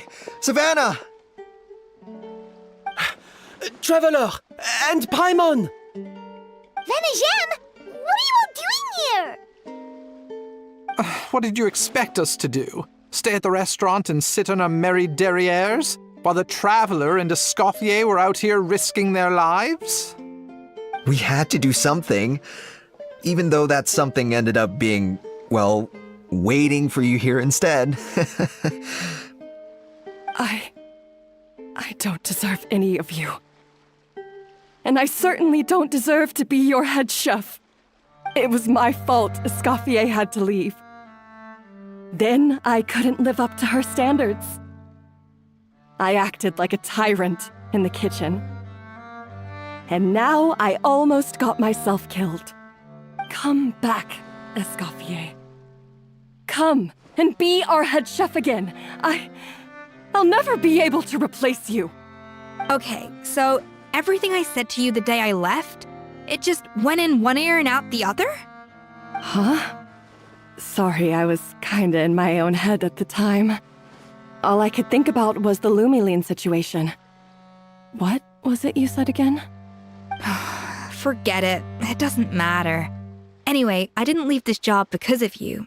And you're not nearly as awful a chef as you think. If you were that bad, why would all your staff show up here for you? Escoffier's right. Sure, you nitpick our work and get us to do things over a lot. But when it comes down to it, you're the one who's always doing whatever it takes to make sure the customers get served on time, every time. Things were pretty rough after Escoffier left, and Savannah's the only reason we've been able to make it through. Our customers know that Escoffier doesn't work for us anymore. But the fact is, they keep coming back. If that's not an endorsement of your work, I don't know what is. At the end of the day, we're all human, and we all make mistakes. All we can do is recognize where we get it wrong and do our best to improve. That's all that's humanly possible. No, I get what you're saying, but what I did to Firmin and to Escoffier, it's unforgivable. Well, about that, there's someone else here to see you, Chef. It's been a while, Chef Savannah. Firmin? I'm so sorry. I put far too much pressure on you. And the way I stubbornly refused to go and see you after you fell ill. There's no excuse. But I'm too late, aren't I? The damage is done. I heard that you can't even hold a kitchen knife anymore. Actually, I think I'm going to be just fine. Huh? We thought Firmin's problem was purely psychological in nature. But after the threat letter came to light, it got Firmin thinking. And then he remembered the tea that Monica used to give him every night. And as it turns out, she was lacing it with Lumaline the whole time. No way! Doesn't that cause nerve damage? It can. High doses pose a risk of serious nervous and sensory complications. But if you calculate the dosage carefully, you can control the extent of its effects. A small dose might simply make a person more emotional, whether that means more fragile or more hot-tempered. No wonder it seemed like you'd lost your edge. I asked my friends at the Fontaine Research Institute about it. They said that with the low dose I was taking, the risks are pretty small. They also fixed me up with some meds and said I should recover in no time. Well, that's what happens when you give someone a little bit of hope to cling on to. There's more. We believe that Firmin was likely not Monica's only victim. You mean she poisoned me too? Oh, so that's why Savannah's been so irritable this whole time. Let's not be too quick to blame everything on the Lumaline. That stuff can only amplify what's already there. So tasty food will seem like the most delicious thing in the world, while food you don't particularly care for will become utterly revolting. So you better make sure you reflect on your behavior and apologize to every single person you've wronged. I will. I'm sorry. There's still one question that's really bugging me. Why is it that no matter what I do, my Gâteau de Bourg never tastes the same as yours? Is it just... is it because you're a genius and I'm not? It's because the heating element in your oven is broken, you silly goose. What?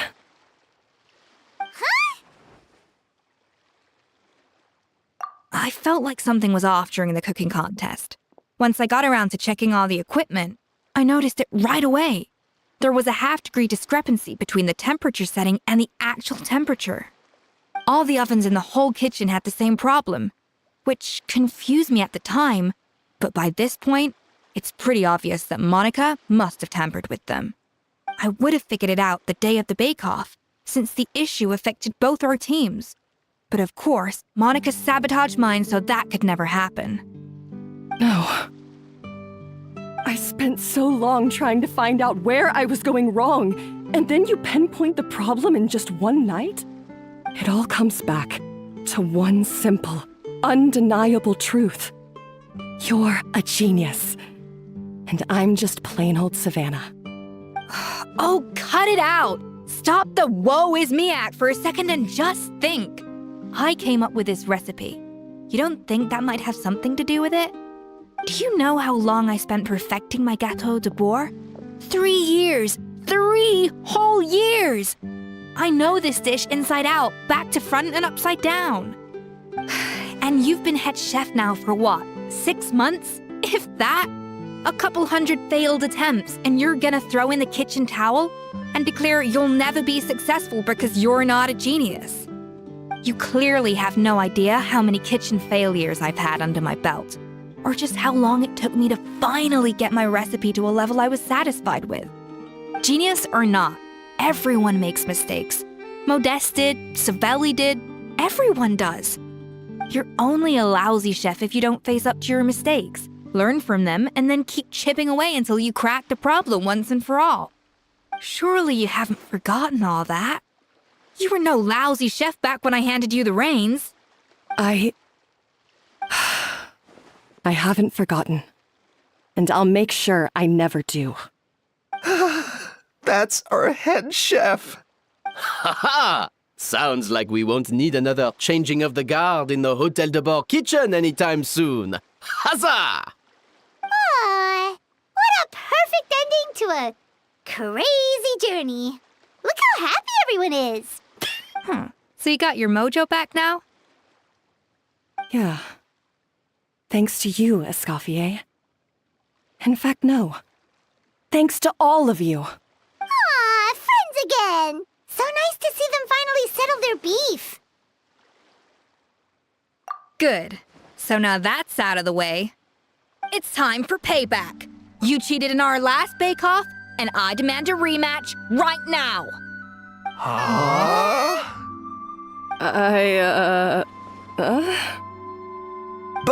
But that was mostly Monica's fault, wasn't it? Right, and also, does it have to be right now?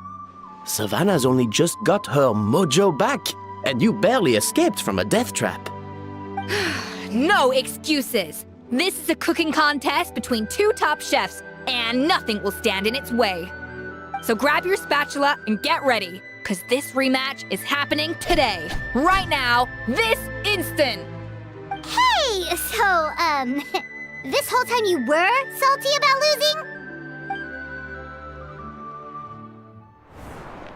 The second cooking contest commences now! This time, no more games, and no holding back!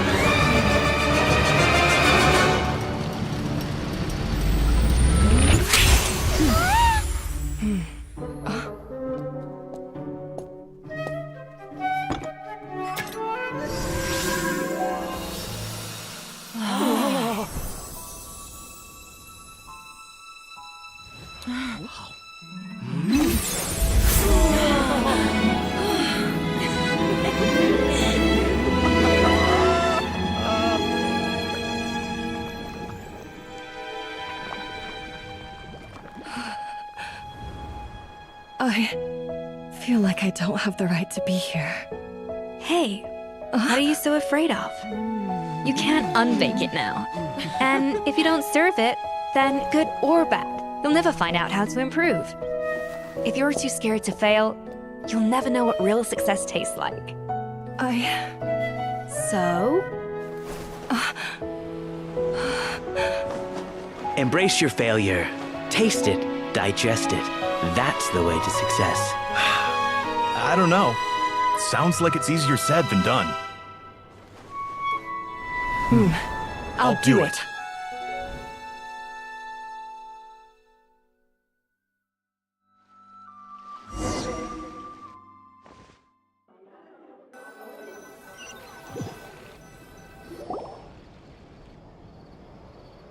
The results are in! A landslide victory for Escoffier! Quite rightly, too. Piece of cake.